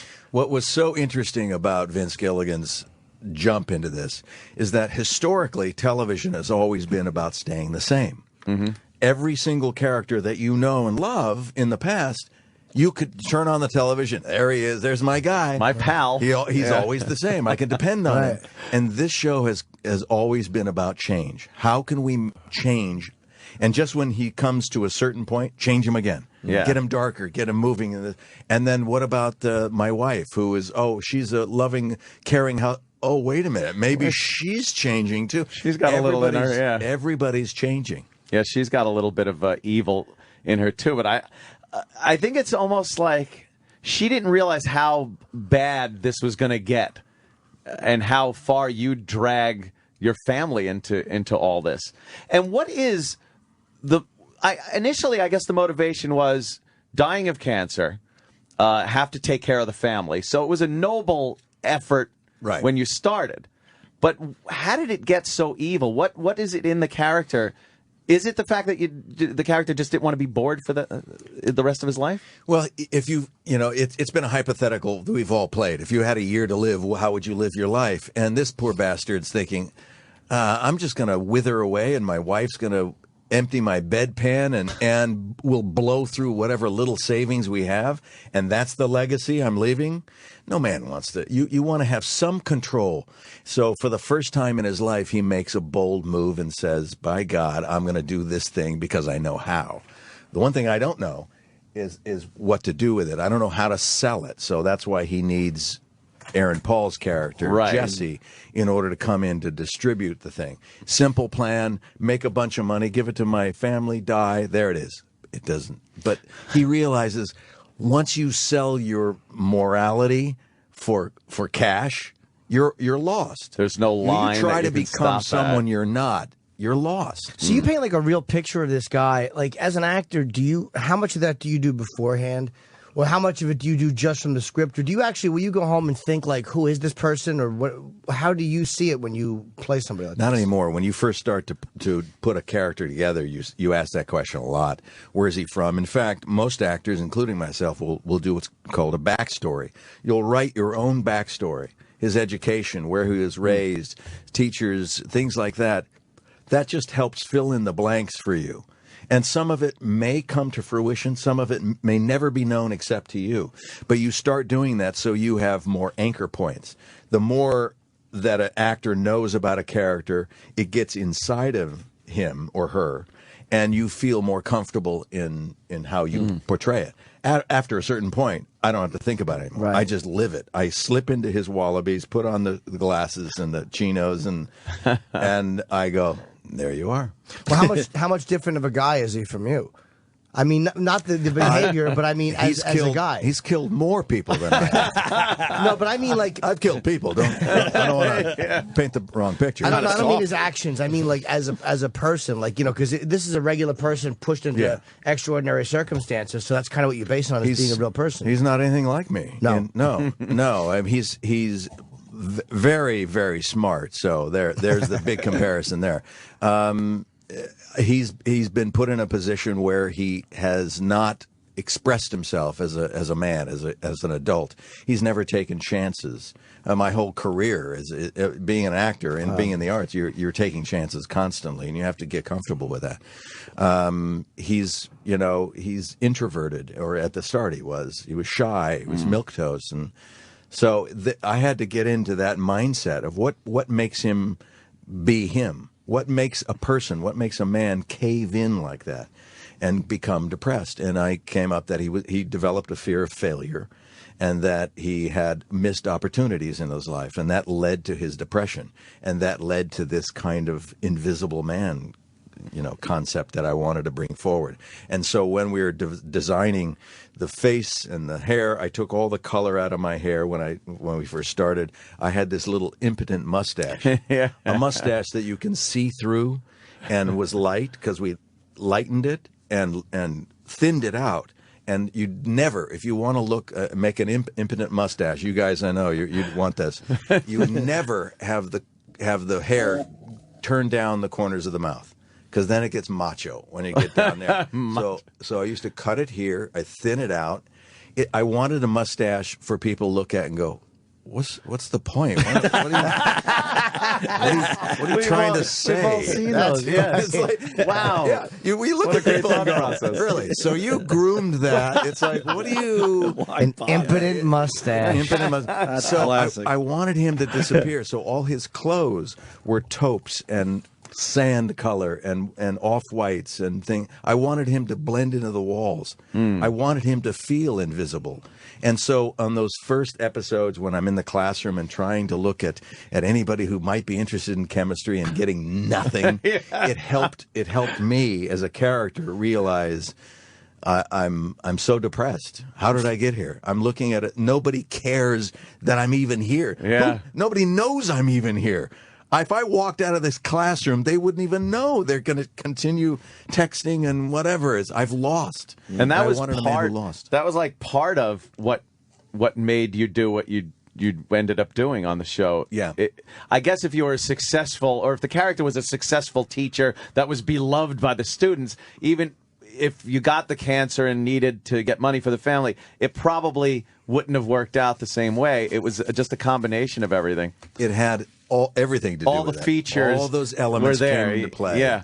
Now, but one thing confusing though, you did it initially for your family and out of love for your family and concern about their future, and then it seems like you lost the concern for your family because you pretty much put them in danger.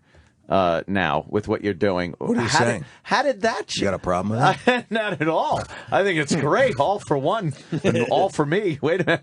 But what happened with the character that he kind of almost not wrote off his family, but didn't seem that concerned? Walter White was seduced. He was seduced by power, by money. All the things that even he at the never cost had of his before. family. Well, he didn't realize. I mean, we've all met very bright people who, in a social situation, right? I mean, you go, oh my God, this guy's a PhD and he's like unbelievably bright, and yet he can't hold a conversation in a social environment or whatever. So it doesn't mean if you're good at one thing, you're good at another. And so here you have a man who is very smart, but he made some poor choices, and he actually thinks that this simple plan will work. But he doesn't have the skill set to be a mastermind criminal. At least back then he didn't. He's learning quickly. Yeah. Is there anything hard for you as an actor? Is there anything that's hard for you to play? Like when they ask you to do like, is there a behavior or an emotion that's easier for you or more comfortable for you? And then there's one that when you do it, you're like, all right, this one's more work. Any given emotion, I don't know. If you're asked to play some fast talking kind of guy who is authority on something, you have a lot of research to do, because you have to really delve into that and know what you're talking about because it's coming out of your mouth so much faster than you ever thought.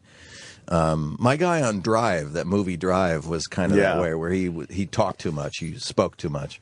So I had to just get back into the garage and just get my head into that, that grease monkey kind of mentality and pick up a wrench and figure out things, and because I ad-libbed a lot in that film, and it was a lot about cars and things like that. Yeah. Do you give yourself something to do? Like a lot of great actors will do that. Like they'll always be doing something like normal, like whether it's eating or just doing something like Pacino with his hands. That people like there's these little weird things that actors do that I think is so interesting, just to feel like it's real life. It gives actors a handle, something to hold on to. If you're just standing there, it doesn't always feel the most comfortable. So if you're actually doing something and peeling a potato or something, anything, it basically makes the actor a little distracted in an activity, which is a good thing. See, I never know it's a running joke on this show, but I don't. When I'm just standing there, like if they said in every scene like that I've ever we need to just dump salt on something. Like if there was slugs in every scene, I'd be fucking amazing. But when you just have to stand there, like walk into a room and make a proclamation, I stiffen up and I literally don't. I watch hands so much when people act because it's so hard to be natural and conversational. Like right now, my hands are just dead. You don't think about it when you're talking to someone on the street. Your hands are doing what they do. But if you were told to speak to a person on camera, now you're conscious of everything. Like we were having this conversation. If I had written this conversation out and we were having it, you'd be sitting there as natural as you are, and my hands, I'd be like, I'd be raising them. I'd be fucking poking things. Just... And then they'll tell you, no, you're moving your hands a lot. Put them to your side. Let's do another take, everybody, and just keep your hands to your side. Now you're thinking, get my hands on my side. I've been moving my hands. Exactly. Now they frozen down. Yeah. Jim, this is whose life is it anyway? You can't be moving your hands around a lot. Must be quadriplegic. Remember, Jim, you're paralyzed from the neck down.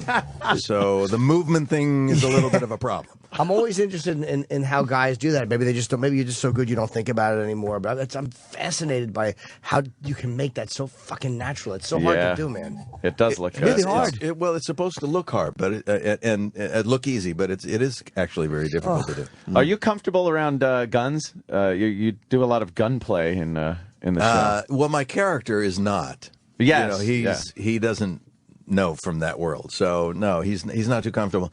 When I was a kid, I used to shoot rifles. And doing some competitive shooting, and that was fun. I enjoyed that. Yeah. So I know my way around a okay. So. Yeah. I guess you're more apt to poison somebody or something like a little more science oriented. Yeah. Wait a minute. Did he touch my coffee? Yeah, that was. I love the idea of incorporating science in killing people. Yeah, there's more of that coming up this year. I don't doubt it. It does work well, and your loyalty to Jesse. It seems like it's there in the criminal element of what you want to do, but as a person or friend, you have really no respect or like for this guy. Well, I don't know. And I think he idolizes you. He still calls you Mr. White, which is very odd to watch. Very after everything sign of respect. You've I done. Like that. I think it's more a sign of him kind of still being a child in the classroom and calling you Mr. White. But yeah, you personally, on a personal level, you've done horrible things to this guy. Well, I don't know. I mean, if he ever finds out what I've done, yes, there will be hell to pay. In trouble. Yeah. But he's a great actor, and he's fun to work with. He's supposed to be here, right? Yeah, I was going to say great actor, not very prompt. He's not very punctual. He doesn't own a watch. He has no clue what time it is at any given moment. Yeah, they said he was in traffic. He's stuck in traffic. Yeah. But it just does seem like you put everything aside, even that, and that's a very threatening place to put yourself because you know he would do awful things if he found out what you've done. Yeah, and as we wind down for season 5 starts on Sunday for 8 episodes. Season 6 will start next summer for 8 episodes, and then we're done. For good. I did not know that. Yes, and that's going to be it. Okay, and that'll be it. Wow, that'll be it. I need more. Are you okay with that? I'm okay with that. Yeah. I mean, it will have. You think it's time? Yeah, I mean, given the conceit of the story that this man had 2 years to live, and he's still going to die of lung cancer, if not of something else. Beforehand, but yeah, I want to stay true to what we told the audience and be fair with that. And you don't want to do like MASH, where the Korean War's 11 years. 11 years. I thought this was supposed to only be 3 years. I was like, yeah. The Beatles are playing in the Korean War. It's like, really? Was it 11 years? Yeah, I guess it was. Yeah, Wow. it's time. It's time to move on. It's time to move on. Close it down. And Well, you got the Total Recall movie. When is that coming out? that comes out August 3rd. It's coming out soon. Yeah, Yeah, August I 3rd. can't wait. Very cool. I can't wait for that. Very That's cool. going to be huge. Absolutely, it is. Do you Yeah, remember? it's a Here's an lot odd of fun. question. Do you remember the last time that you were lousy? Like something you did like years ago that you're like, oh God, was I awful in that? I wasn't too kind to my wife the other day. No, I mean as an actor.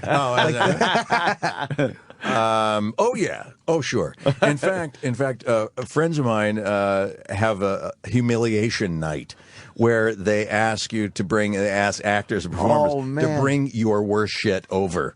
And Wow! You know how easy it is to be me and bring everything. No, and see that's it. You have to call through that and say this is the worst I've ever been. What a great idea Right? it is. And you drink. You're drinking all night long, and you're laughing at everyone else's horrible performances. Great. It's great. You're just ripping each other completely. We've had some of the stand-ups come in, and we played some of their early material and some of their videos, and we've actually we played Some shit of our that we've radio done on shows. the air It's from humiliating. when we were first on the radio. Just happy to be there. That's right. 5 minutes after the big hour, 5 o'clock here. Just embarrassing. Yeah. But that's got to be pretty nerve-wracking, just sitting there with your friends goofing on your work. The last time we did it was with Seth MacFarlane. He was over, and we were drinking, and he did an on-camera thing on Star Trek, the TV series, and he was really stiff and in the background, and he was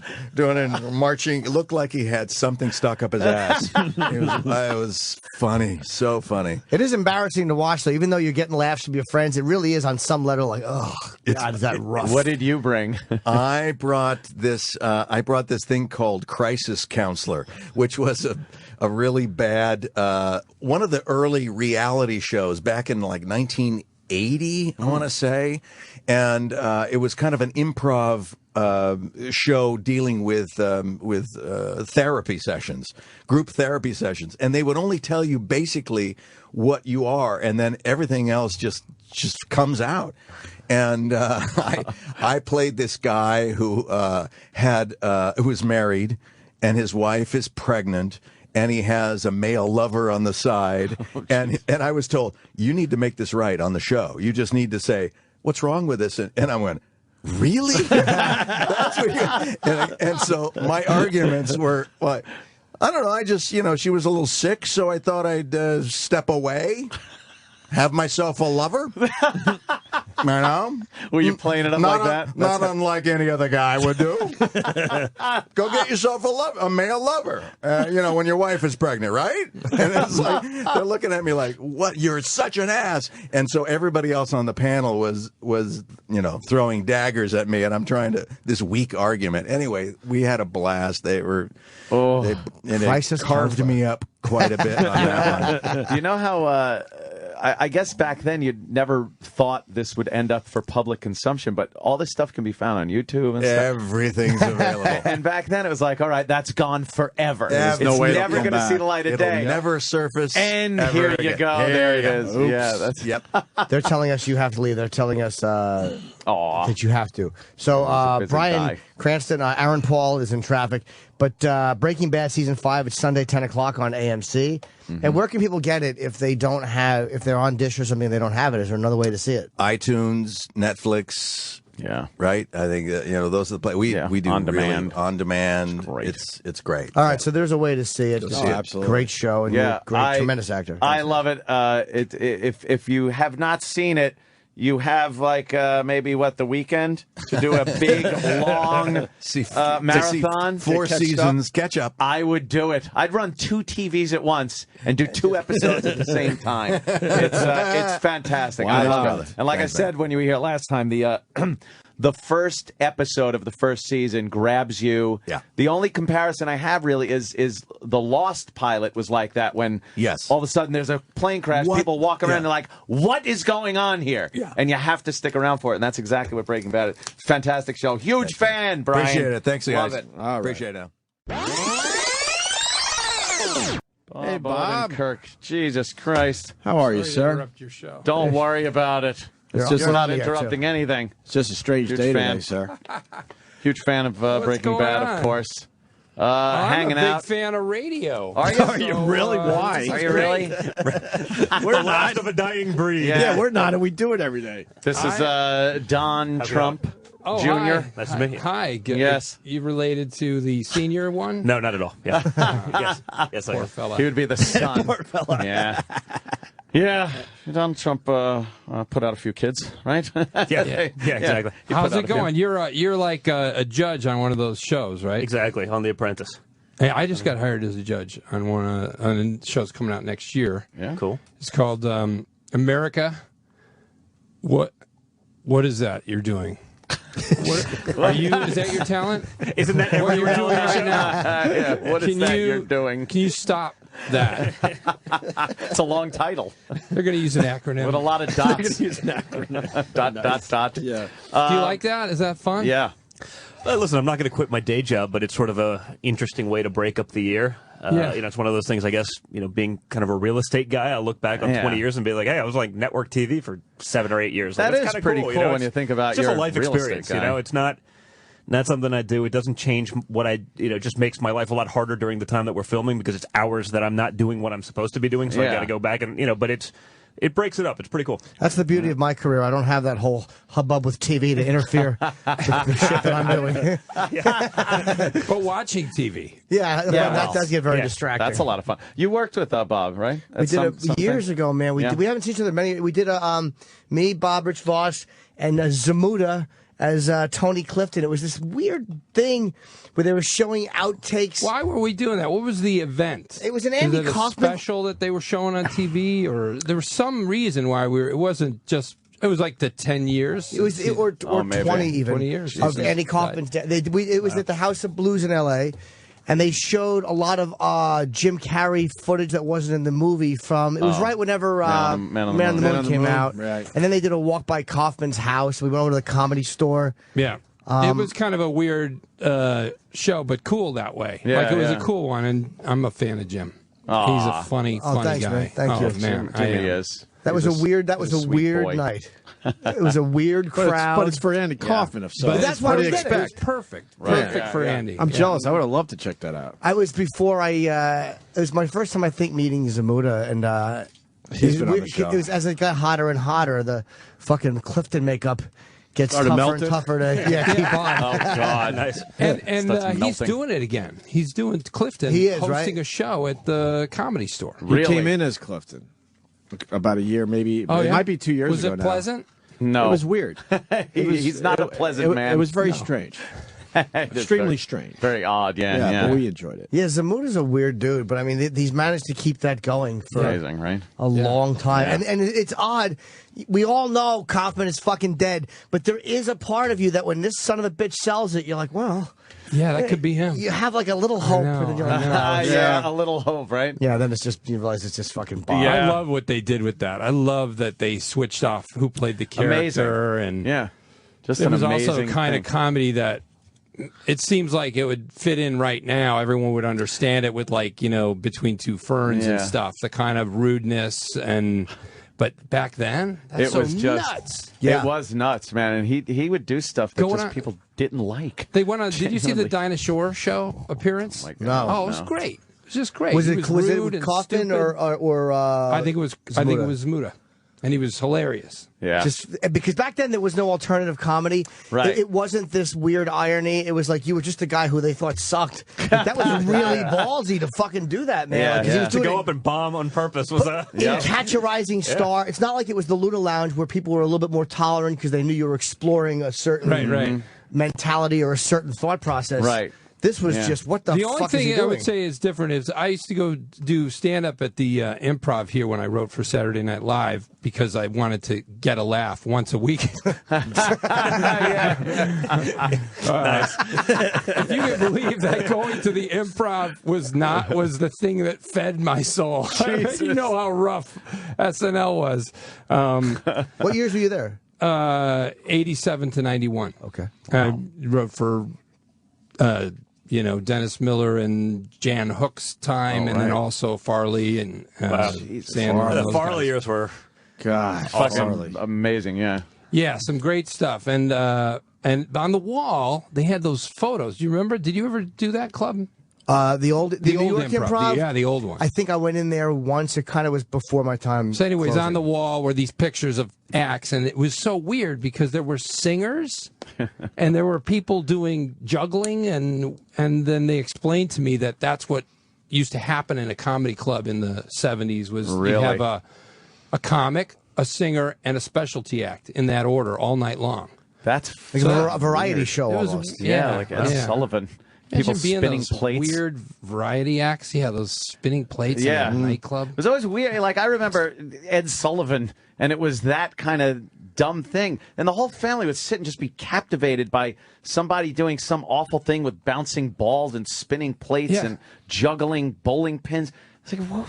Yeah, watching this shit. This is a party act, right? Yeah, this is like a 6-year-old birthday party party act. act. And it's on national television. television. National TV. Yeah. I'm amazed there's enough people interested in taking the time to learn a practice like that. Like, what's Backstage, imagine that. The Beatles talking to the plate spinning guy. Yes. And they're both doing equally well. They're both at the same place in their career. No one remembers that, like, when the Beatles were on Sullivan, like, there had to be some filler acts before and after. The zookeeper with and there was a guy that's like, I played with the Beatles. On Ed Sullivan. No one remembers me. That's a funny moment in Mr. Saturday Night, which it wasn't my favorite movie, but there was a really funny moment where Buddy, who is Billy Crystal's, like nightclub guy who never quite made it to the big time character, comes out was it before or after the Beatles, and he's just screaming at all the kids and he fucking sabotages his career. But it was a very funny thing to picture a comedian having to come out and fucking work with the Beatles. Well, the Beatles. Yeah. I just don't remember if it was before or after them. Yeah. But somebody else did. You were involved in Mr. Show, right? I helped with it. Yeah. I got in the way of the camera. David and I did that. David Cross and I. And of course also Ben Stiller's show too. Which, that show, why didn't that show take off?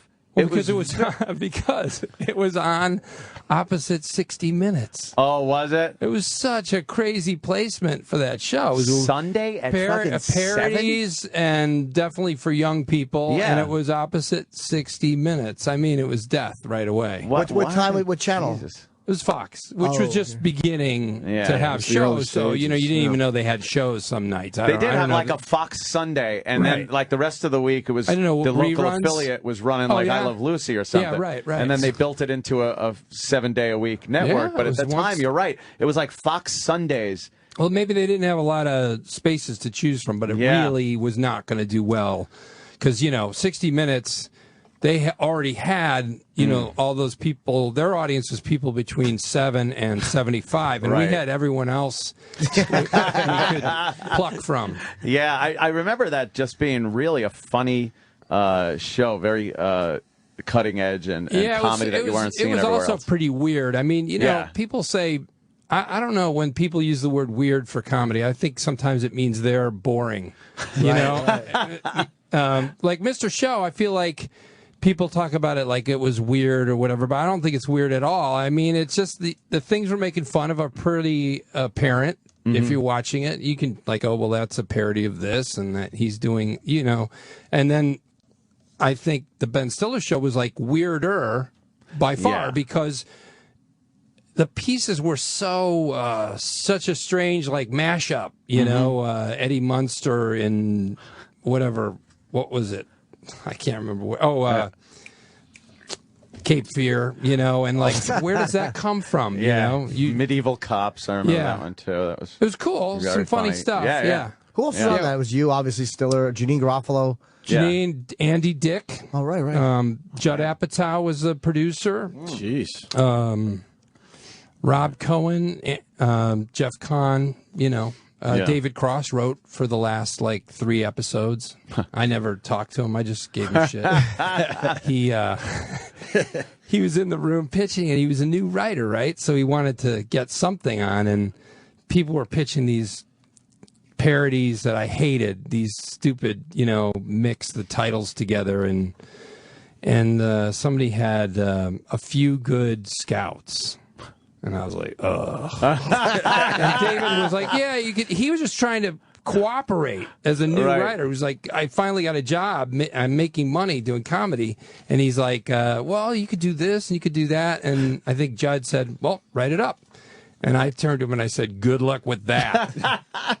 And he remembers that forever. Yeah. How hard is it to write for a show? I've never written for anyone but myself, and SNL is supposed to be a fucking rough environment, a very tough but I don't know place. what it's like now, because I think people are much nicer now. Yeah. It seems like just the vibe there is much better than it was when I was there and before I was there. When I first got there, I couldn't understand the coldness and the kind of strangeness and intensity of everyone. I mean, I was already intimidated because it's my first job and I'm 25. Huge. And then for people to pile on the intimidation, it was like, what is up here? And I found out that everyone felt that way about the place and previous, cast Everyone members. I've spoken to from SNL has the same story about how just awful it was to work there. Yeah, and they wouldn't go up there. I mean, I heard that, Jane Curtin said she'll never set foot on this floor again in her life, Wow. And, wow, really? I thought, wasn't this a great time in her life? It looked fun. Daryl Hammond was the longest running cast member, and he's been in 9 mental institutions. That's all you need to know, right? Now, does it have the same cachet today as it did back then when it was a rougher environment? Because I kind of look at it as the ultimate back then, and I know it's still on. But it does though. It does, and also, like I said, I think it's different over there now. I think everyone is nicer to each other. Mm-hmm. There's more people, which somehow makes it. There's way more writers. There was 14 when I was there, and now there's 23. So I guess your odds went down to get something on, but everybody's kind of in the same boat. There's so many people up there in the same boat, so they're kinder to each other, it seems. But I think it does because there's so many venues for comedy, and it's still a premier place. Well, because my question is more from the business side: did the aggressive work environment actually promote sort of a better product than the happy, friendly? I suppose they probably everyone think gets along that nicely. may be true. That may be true. I don't know. There's so many Saturday Night Live alumni that it's and all you guys seem like it's like veterans of the Nam. You all have this it's camaraderie. An intense experience. We made it through. Yeah, it is a really intense experience. I totally respect to everyone who went through there. But the other thing is, I don't think people are deluded when they go there now. I'm going to be a movie star. They know I'm going to do this, and it might work, it might not pan out. I'm just going to try to do the best I can with this. So when I was there, people were still showing up going, that's it, I'm done. I'm a billionaire. I'm huge. Was that the Hartman years or no? Yeah. You were there for Phil? Phil, I was there for Phil. He was brilliant. Funny dudes, man. Oh, that was funny great. people. Fucking The best. brilliant. Yeah. Fantastic. Simple caveman lawyer. It was one of the great skits of all time. Was Farley as crazy as everyone says? The stories When that you come say out. crazy, what do you mean? Well, I He's guess a there's- really sweet guy. No, really I super understand sweet that, guy. but there was one story about how he would shit out the window. Yeah, and- he would do that. That's actually never been verified. Why is that crazy? Let's analyze this. I Where personally- does your shit go? I should explain. Flush it down the toilet. I should explain. I'm a huge fan of Chris Farley, but It's they crazier said to he- shit in your own window, I guess. They said he did. Yes, at least it's out. It would be crazy He if it was on kept the it. He floor. kept it interesting for everyone. Yeah. He I should was, explain. Youthful. He was very. So depressed when he passed, man. Yeah, it was really he had a sad. lot more to give. He sure did, yeah. And he was a good actor too. I did Second City with him. I did the main stage with him, and he did a few scenes that weren't pure comedy scenes. They were kind of dramatic, and he could have done anything. His movie work doesn't show what he could have done, Right. And he just. His performance in Tommy Boy though was brilliant. Yeah. Brilliant. Really, but way past just being funny. Yeah. It's a real shame because my kids don't really know who he is, and I showed him one or two movies, but he just didn't stick around and do enough to make as the impact he should have made, you know. But he was the best guy ever. I loved him. Everybody who knew him loved him, and and of course you saw it coming for so long. It made it worse because for so many years everyone was trying to help him, and it was weird because there was one party that I went to in L.A. and I didn't know he'd be there. And he wasn't drinking, and he was with David Spade, and he wasn't drinking, and he was totally on the ground and doing great. And I thought, oh my God, he's going to make it. I'd never seen him like that. I'd never seen him so in control of himself. And it was like a different person than I'd ever seen. So it made me really happy and to feel like he did it. He made it there. I can't believe this. Because before that, you just see Chris sober after, rehab, but very still, kind of being a childish, kind of being immature, going, I promise, I'm going to be good. Yeah, but you kind of go like, you're just saying that to me like I'm your dad. I don't want to hear that. I want to believe it, and I did. I believed it. But I think he had a lot of temptation. There's people who have a certain kind of celebrity where when people see them on the street, they're like, dude, let's party. Yeah. And he had that. Yeah. So the temptation around him was insane and never stopped. And just walking down the street, and people are, this is their one chance to have a beer with Farley. I'm not going to pass that up. I know he's supposed to be sober. Come on.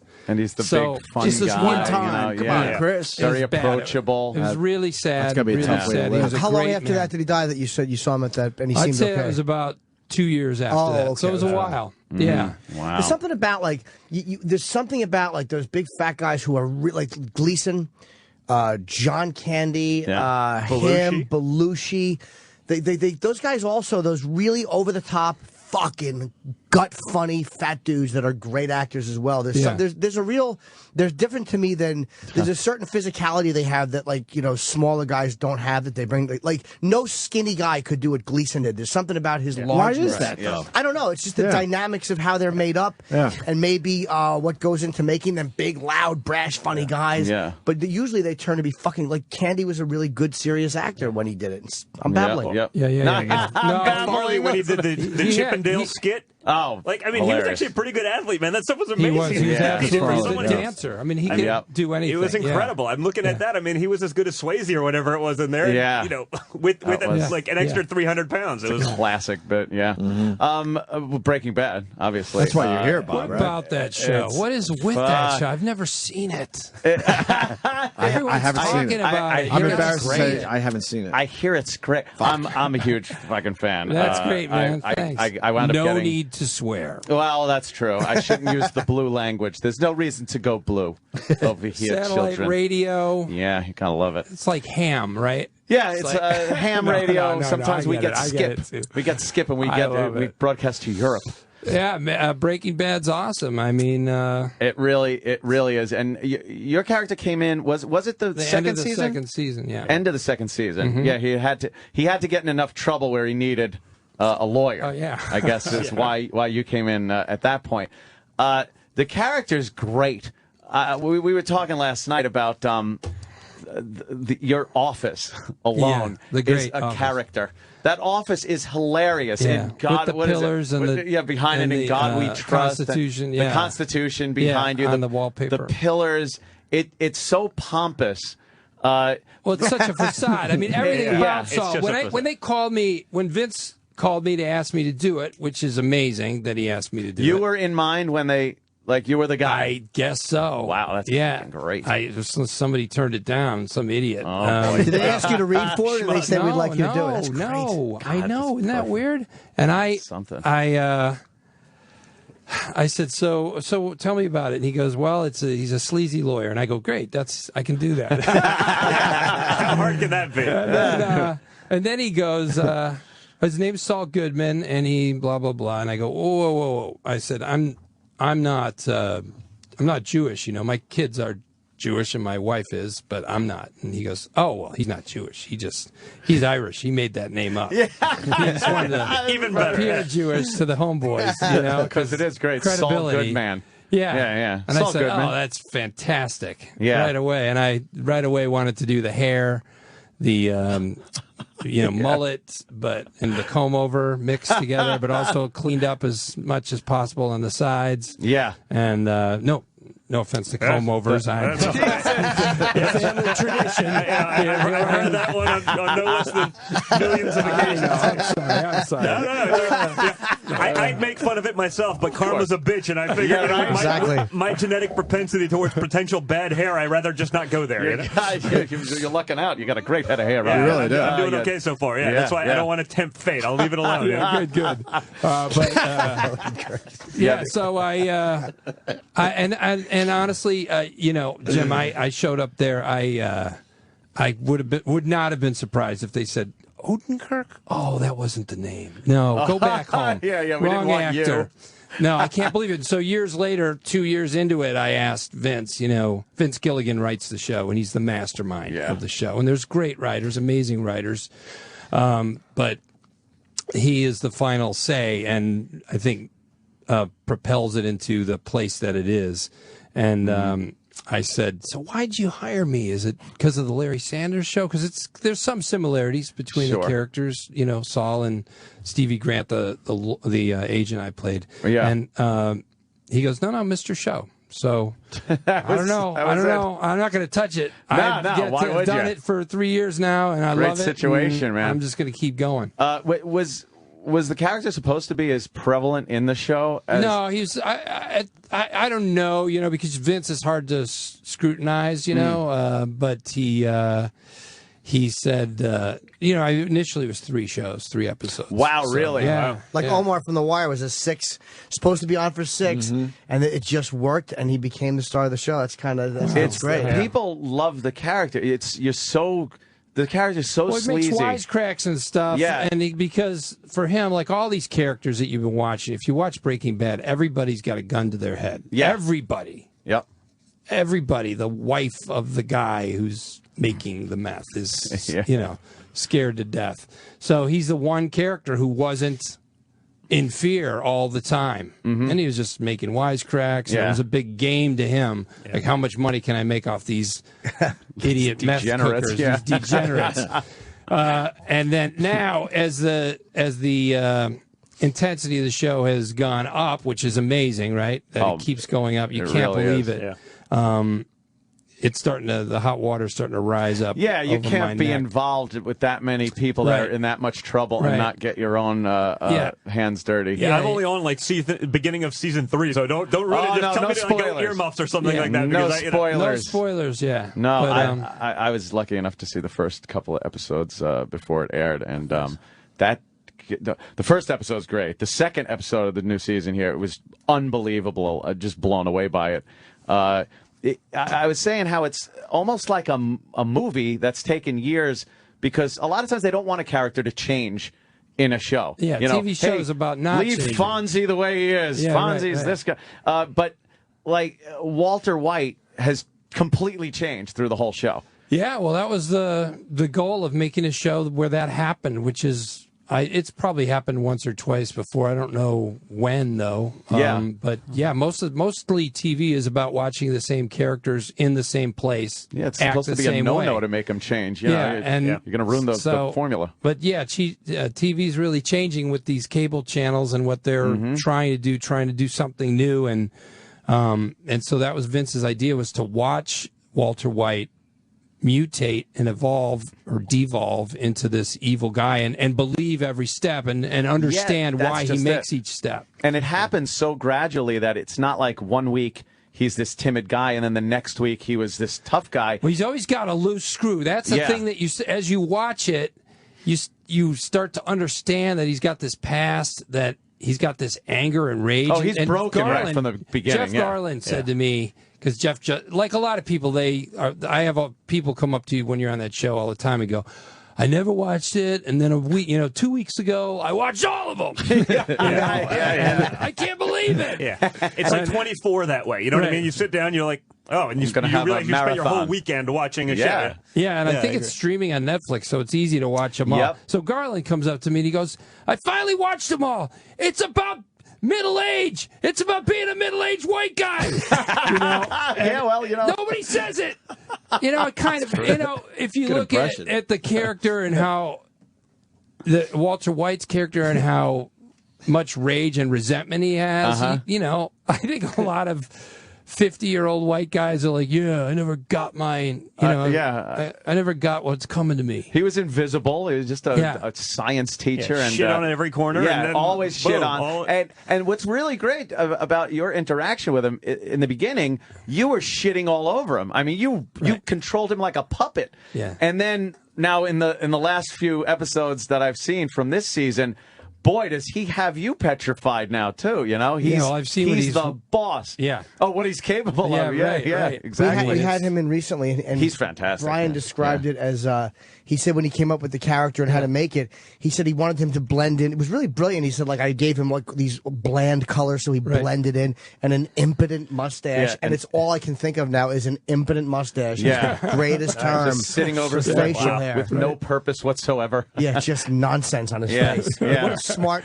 actor thing to do that is. He's great. He's a great actor and a really great guy, and sets the tone for that set. And then the Emmy nominations came out, and 13, right? Crazy, right? A lot. Wow. It's amazing. Amazing. I mean, Giancarlo Esposito is such a great actor, and he's plays Gus, and he's nominated, and Anna Gunn is nominated this year. She's so great as Skylar, and this year she's amazing what's coming up.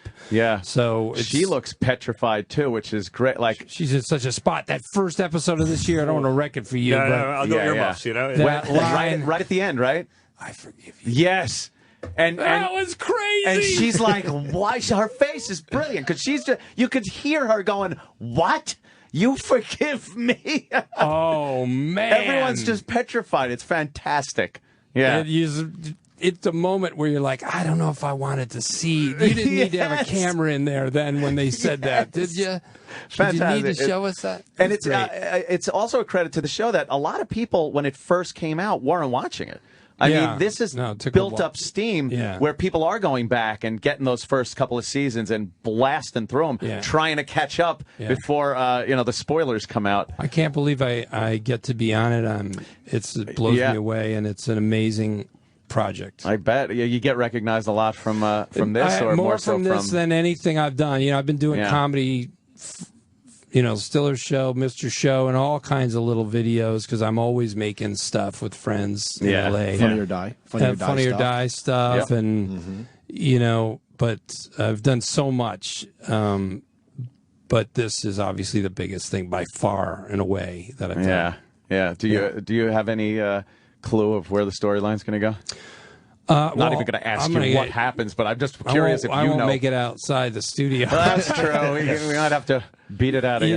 It is a darker season this season, as you can see, and but there's some amazing, mind-blowing stuff that happens. That when I read it, you read the scripts. When I get the scripts, you read it. It's just like watching it. You're like, what? No! You're kidding me. I mean, I call them up and say, how are you going to do that? That's got to be fun. It is fun. And then you want to forget it right away because you want to watch it again and sort of see it for the first time. Do you get the whole script? You don't just get your at the sides? end, the last couple episodes of the season, they black it out like a government document. CIA document. Right? Yeah, they do because script almost got out like 2 years ago. I don't know how. But they, so they don't want to. They don't trust you guys it at would all. Ruin it for everyone. Right. I don't want to know what's going to happen, and especially now that the end of the run is kind of looming. I watch these episodes like you want to savor them. They end, and you're like, shit, there's another one gone. Yeah, I definitely say, because I watch it mostly on like an iPad when I travel. I save them all up, and so it's like, man, there's 2 more shows in the season. It's like, do I watch it now and try to grab it all in, or do I wait 2 weeks and just try to get something more out of it, and watch something else to break it up? And I totally get people who go, I can't. I have to wait till the end of the season and watch them all. I can't, I can't suffer through the week. I watch them, and when I ever watch anything, I watch it fast because of again, spoilers and the amount on Twitter. These pricks. Yeah, they'll ruin anything on Twitter. So you got to get it out quick. Whenever I'm doing something like that, having one of these marathons of a show that I haven't caught up on, I never say on the air that I'm watching it. Oh, because speaking these of which, sons of don't tell me bitches- what happens on Big Ange. Oh, damn! This No, week. don't spoil Big Ange. I'll get right now. I'm on season 2 of Laverne and Shirley, and I want to know what happens. Yeah, she blows the big ragu. Yeah, I hear there's a double dildo coming where the father catches him in the pizzeria, but I don't want to. Don't. I've been watching spoil it. Classic Sports Network. Don't tell me what happens. Yeah, Ali Frazier's in next week. Super Bowl 17. Hey, you had a stand-up background, right? It was. I did stand up. I'm not a real like you're a real stand up. I'm not a real stand up. I just use the stage for getting up there and telling jokes and. But you did Second City. I mean, that's, no, but Maybe he does it for a living, and I'm he, not in real he estate. I fights- just build Jim- buildings. Jim fights with an audience. See, I don't do that. If they Yeah. don't like me, I go, well, okay, I got to go.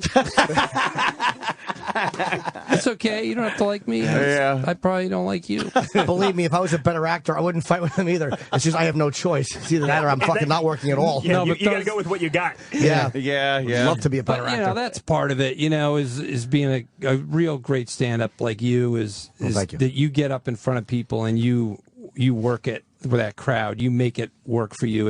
You know, it's hard. It's a tough gig. So, you know, I just do it for fun. Yeah. Yeah. But I did it during the comedy boom when I was starting out because I always loved sketch comedy. That's always what I wanted to do. Mm-hmm. And but you could if you could write some jokes, you could Get up there and make tell some them. money. Yeah. Remember how crazy that was? I mean, I don't know if Jim, you came kind of 1990, I started, and I got my first paid gig like April of '91. I was on the tail end of the boom when it was Right. kind of bottlenecking a little bit. And Would a you lot bamboozle of for that paying Okay, gig? all right. I was. Dennis Ross and Jim Florentine. Oh, okay.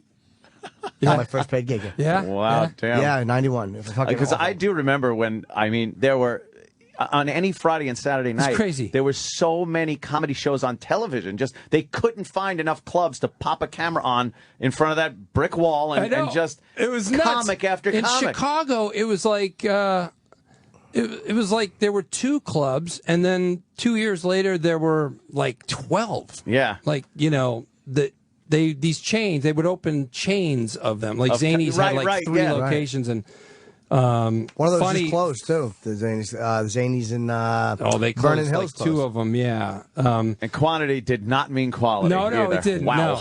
And every disco had used to be disco, had a comedy night. Comedy but, you know, night, you could pick up $50 and it's better than waiting tables. That hurt a lot of mercenary. comics too, though. Like a lot of guys who might have been much funnier start headlining before they were ready because there was so many headliner spots available.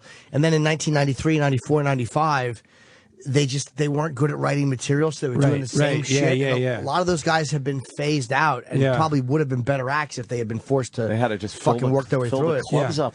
Yeah. Trying to fill up so many goddamn comedy It was clubs. so crazy. Yeah, it was nuts back You then. can't do it like you can't just. It's not like opening a disco where you just play the top songs and everyone can play them. You need Right. to get these guys to show up and have material, Entertain and a crowd. So it was really some lame comedy. Yeah. I find sketch to be harder because, like, I've never seen Second City live. Excuse me, but I've gone to UCB, and when Amy Poehler went in one night, and what a masterful improver she is. She's fucking brilliant at it, and it's like improv is either really, really horrendous, Yeah, or it's fucking art. I Well, mean, you know, if you're going to do it good, the people who do it well, they do it all the time. You know, they get their head into this space. Yeah. I've seen some great improvisation. I'm not a great improviser. I've done it, but I've seen some great stuff. And UCB guys are the top notch people. Some of the people who do like Ass Cat and stuff. You know, like Besser and Amy Poehler and Matt Walsh. But then you're right. A lot of improv is terrible. But sketch, to me, he was writing sketches and then putting them up. And Yeah. Yeah, I coming up love with that. Monty idea and then- Python and Yeah. early Saturday Night Live and Second City TV. Those were the things. Oh, that, you guys were. I'm sorry. Were you guys more improv or sketch? Were you doing well, improv too? Mostly? I did improv because that's where you do it in the same place where you would do a sketch show. But I was always more for let's go write this and try to make it good. And improvisation to me was a way to get there. But I always was skeptical of improv and still am a little. Yeah. I mean, when they're really good at it, when people do it 2 times a week for 3 years or more, some people do, they get to this place where their head is just, they're making connections. The Groundlings is amazing too in LA. The the alumni groundlings, the guys who've been just doing it for years, and that can be mind blowing because everything ties up and it's funny and how did you do that? It's hard to grasp. Yeah, but but a lot of improv is just people being clever on stage and being scared, and everyone laughs because they're all worried for you. It's just weird. Yes. So we'll get together and we'll worry, and then if anybody says anything remotely clever, we'll all be thrilled, very hard, laughing at the cleverness instead of like maybe sometimes it would deserve a nod, but it gets a laugh. Right. Yeah. I still find it scary because I just know I would find crutches and just lean on them constantly. I knew it's very difficult to do. Well, stand up is a scary thing. Chips are great example. Seems petrifying to me. Stand up is a scary thing because of the audience, though. I mean, you get some really rough audiences in stand-up. Yeah, but you can attack them. You can't attack the camera guy or the fucking writers when you're bombing in a scene.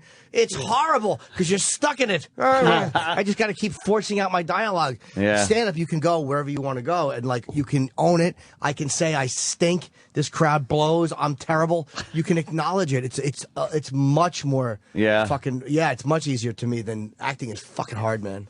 Yeah, it looks hard. You're stuck in a scene. And how you can't get out of it. How did you feel when you got this part? Is this like your first really dramatic kind of? Even though there's a comedic element to it, is this really your first kind of dramatic role?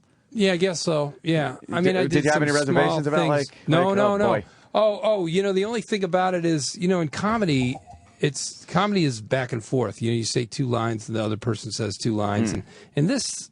My character is a kind of a motor mouth, and he runs off. And so I have these long monologues, and I wasn't going to memorize it because I was used to comedy scripts, and you get the blue pages, which is the rewrite, like 3 days before you go shoot it, right? And anything long in comedy gets cut down to 2 lines. Right. Yeah, I can't help you today. There's the door. And so I didn't memorize it because I was like, well, they're going to shorten this. Essentially what my character's saying here is, I can help you. So I'll just say that. No, verbatim, right? Yeah, they changed like a date. They changed like the word Tuesday to Wednesday. And that was it. And everything else you've memorized. So that was kind of strange. It's such long things, but long passages. But then as I studied them, I started to really get the characters like, how his mind works, and so there was something going on in there, and it's new. It's a challenge for me, and I am really enjoying it. And yes, it's you can tell it different. comes off very well. I mean, I couldn't imagine anybody else doing that part. You've really owned it as an actor, definitely. Well, thanks. Yeah, I'm lucky. Is there anything hard for you? I always ask this to guys who are good actors. Like, what's hard for you to play? Like, is there like one that's like that emotion is hard, or that type of a scene is difficult? I don't think I could cry. So some actors can cry. It's nuts. I did a movie called Melvin Goes to Dinner, and it's Annabelle Gurwitch is in it, and she had a scene where she cries, and she just cries.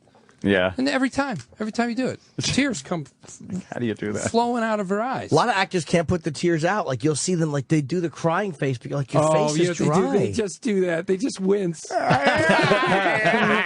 face is dry. Who cries with a dry face? She just cried. Yeah. Like, what is that? How do you do that? She's like, it's acting. No, I think that's something screwy in the head. Yeah, that's I think there's something that you're always on the brink of crying. You're constantly on the brink of crying. If she thinks her boyfriend's not listening during a discussion, that fucking comes out. Always starts crying. Yeah, she's always got to hold it back. Yeah, so I don't think I could do that. But otherwise, I think it's a woman thing.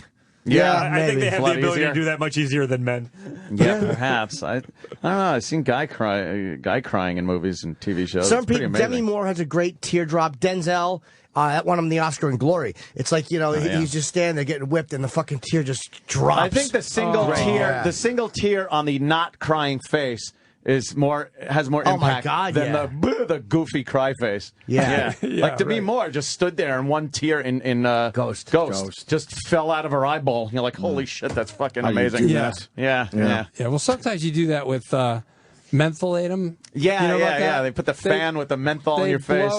They blow in your eye through one of those menthol inhalers. You know. Oh shit! And then just before they say action, and somebody blows through that into your eye for like 10 seconds, and then gets out of the frame, and then tears. Yeah, come you out. just But start that's different. I could do that.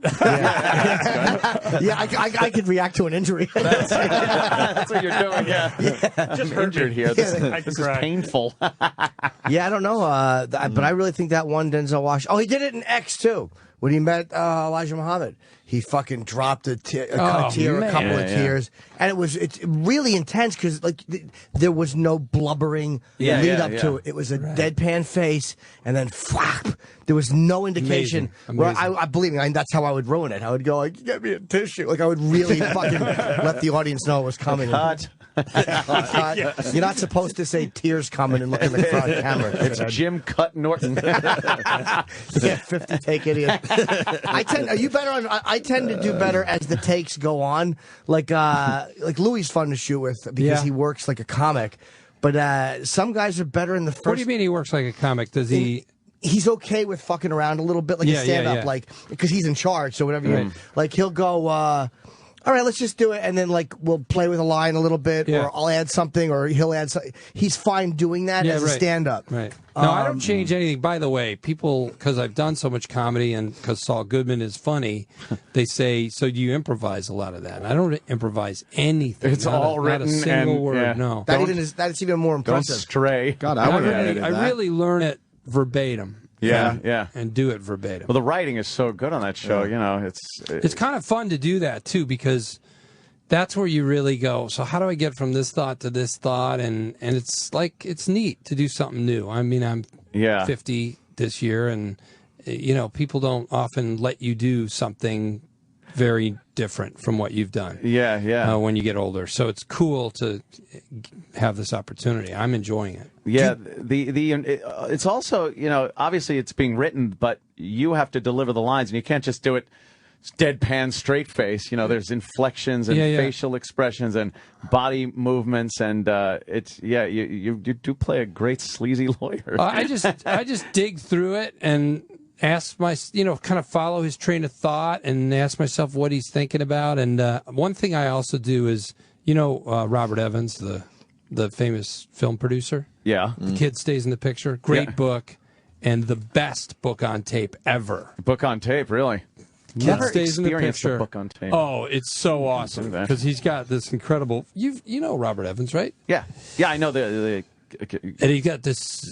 He's got this crazy, like up and down to his voice, and he's always saying, "Did I do the right thing? No." Would I do it again? In a heartbeat. It's like a sing-song thing, and the pacing changes up, and he's just really fun to listen to. Yeah. So I always do all my lines as him a couple times before I go out there. Oh, wow. Just because he's able to do like a monologue, and you want to hear the whole thing, and he puts like, do I think that's a smart move? Not in a million years. It's just this crazy rhythmy thing, and I think it maybe helps me to be more entertaining in those long tests. I've heard they tell us we have to wrap up. I guess I don't know if you heard that press. Well, we got a special we're running. Oh, we do. Yeah, your comical content. Oh, when does that start? Right now, really, to be honest with you. Hey, do you know Fred Willard at all? I do know Fred. Yeah. Do you like him more now today than you did yesterday? I know I do. I saw Fred only a few weeks ago. We did a Garland's movie, Jeff Garland's movie, a few weeks ago, and he was so funny. He's fucking hilarious, man. He's really. And he didn't jerk off once. Not once that you're aware of. Now look, I got to ask you something. Yeah. First of all, I don't go into porn theaters, and this is old people need to learn how to use the internet, right? Of course. You missed the first half of our discussion where this was definitely covered. You got to buy him a modem. Shouldn't you be arresting people who are in porn theaters not jerking? What are they doing? Exactly. Those are the creeps. What a creepy Why are person you in there not to go jerking and off? watch. Yeah, playing words with friends. Yeah, that is a little bit creepy. I don't know what he was doing, or I don't care. I don't want to know. I can't believe this. People are talking about this in this day and age. He's And hilarious. PBS fired him, those shitheads. Even if he was jacking off, he's not fucking in the right place. He's doing it in the right place. Yeah. It's a good citizen. That's what you should do in a The right porn place theater. is home in front of your PBS computer, is by the way. limping But along, yeah. selling weird old combinations of the old TV shows. So weird, PBS. What the? And they get this brilliantly funny dude, this relevant guy who's been in so many great things. Yep. And they shit can him because he behaves like an adult in an adult establishment. If it happened, even. If it even he's saying happened, it didn't happen. yeah. So I'm hoping for his sake it actually didn't, just because I'm sure he's embarrassed. Well, I don't care either way. I don't want to hear any more about it. It's just so. You know what I mean? It just shouldn't be reported. It shouldn't happen. Leave people alone. If they want to go in there, I don't care. Yeah, I'm sure, back in the old days, well, it's, the new 24-hour news cycle. It's, I'm sure Clark Gable maybe at some point wanted to spank one out in a movie theater, and they left him alone. Oh, my God. They didn't even news bother today with is a it. little different, man. Yeah. There's so much Nowadays, stuff that's irrelevant to real news. You got to fill it up, fill I up remember that news. one time jerking off in a porn theater on my way home from a gig. I was, this is way back when they existed on Route 130. Yeah. And you'd always have to sit in a corner away from everybody because guys sit together when they want to fuck around. But I would always be off to myself. And I remember just you could kind of see in the upper corner a bunch of guys were lining up in front of some dude who was blowing everybody. And I had to leave. That was the first time I was where poppers were used. So Really? I saw the guys breathing, and I'm like, this is too fucking, even for me, it was too creepy. Too David Like Lynch. a movie, right? Yeah. Because I didn't want to be watched jerking off. Yeah, no, I believe me, I'm a hero when I walk into those places. I fucking sachey in, and all eyes are on me. So I left. Yeah, I'm dishing. Well, how about the fact that at his age, he's just going to town. Yeah, it's good to know. It's good to know. You still have fantastic. those urges. That's fantastic, and he was in the right place for an older guy. I mean, he obviously, he's got to learn that you can stay home and do that now. So maybe he lost PBS. Maybe he'll get pick up some some fucking pay-per-view. hard-on medication for old people. Exactly, the Postivac. I love the guy. Yeah, It shouldn't. he's fucking hilarious. It doesn't change a thing. Guy's giving us years of great entertainment. Leave him alone. Let him do what he wants. I just wanted to know if you knew him and were familiar with He's the a great man. story. Real Yes, he sweet is. guy. And so are you, Bob. Thanks for coming. Well, I don't Thanks know, for having but me, I guys. assume. Thanks Breaking for Bad coming Sunday at 10 p.m. on AMC. Great show. Yeah. I definitely suggest you catch up very quickly and then watch Sunday's episode. Are you Are you active on Twitter? It's Mr. Bob Odenkirk. Yeah, I'm not that active on Twitter, Odenkirk. but I think you have 3 tell tweets, people. sir. Yeah, I know. I don't know what. I'm not going to be involved like you are. Tweety guy. I'm just going to tell people when I have something Yeah. on TV or whatever. And just so you know, our gig, Opie and Anthony, we're live in Chicago. The show Friday, August 10th at 115 Bourbon Street. We'll be there in the afternoon. And I'm doing a gig the next night, Saturday the 11th. Myself, Nick DiPaolo, Artie Lang, and Dave Attell at the Horseshoe Casino right outside of Chicago. The Horse's Ass Casino with you guys. That's nice language to end on the weekend. Yeah. All right, Jimmy. And let's not forget Donald Trump Jr. Thanks. Yes, for thanks stopping for coming in. Glad And, to be in, guys. thank Thanks you, for sir. having me again. And I believe up next on this channel is the Comical Con special. Comic Con, obviously. Sure will be fucking ridiculous. No, it said you interviewing a lot of big names. So stay tuned for that. Bob, thank you, bro. Thanks, Bob. Thank you. Sir. We got Anna Gunn walking into the studio. Hi, Anna. Take a seat. Make yourself comfy. We're actually on the air. Do you mind if I eat a little bit? Oh, Eat. Go ahead. You sure? Are you hungry? I'm Are kind of you feeling hungry. peckish? I'm a little hungry. Oh, she's a beautiful that's woman. I don't want very- to be eating in front of her. thank You know, you. I Look got at you all in manners. bright orange. I Look wanted great. to, wake you guys up a little. If Well, you that weren't you already did. awake. We're awake. That you did. Thank you. Of course, Skyler. Hello. From Breaking Bad. I mean, I've been fully immersed in the show for since the beginning. And what do you say? Because I got to bring everybody seems to want you dead on the show. Not everybody. All right, not everyone. Only those who, who identify with. Go ahead. I just say it's a tribute to your acting. Thank you. Because, sometimes it's like, oh, boy, she's kind of getting in the way of things. That's what it is. I think it's the people who really identify with Walt, and they that's the point of the show. I mean, that's what's brilliant about the show. People really get behind the story of Walt, and they get behind the idea of a guy who's been really pushed down by life and disappointed and has had to take a lot of things that he didn't want in life. And I think that Vince wrote him so brilliantly, and Bryan plays him so brilliantly, that people root for him and they cheer for him. And he is both the protagonist and the anti-hero at the same time. Yeah. So it's such a brilliant construct. And then, in a way, Skylar is kind of the antagonist, because she's the one who stands in the way of him doing whatever he wants to do, most of all. Right. And that makes some people kind of pissed off. Yeah, because like the viewers, they see someone like Walter kind of progress through the show from this schleppy kind of guy. Right. And very realistically and gradually, he turned almost out of necessity for every instance of evil that he does. Yeah. It's almost like, well, he wouldn't do that. And then, well, I guess he has to now. Right. Kind of gets caught up in it. I've never seen a character so bad that people root for. I know. So much. And yeah, you get in there, the voice of reason to a point. And people are like, hey, get out of his way. I know. What are you doing? Exactly. It's really bizarre. And we were at first, the writers and Vince and I were like, what is going on? Why are people so upset? Yes. But it really is, I think it's really about that they just want him. They put themselves in him and in his corner so much.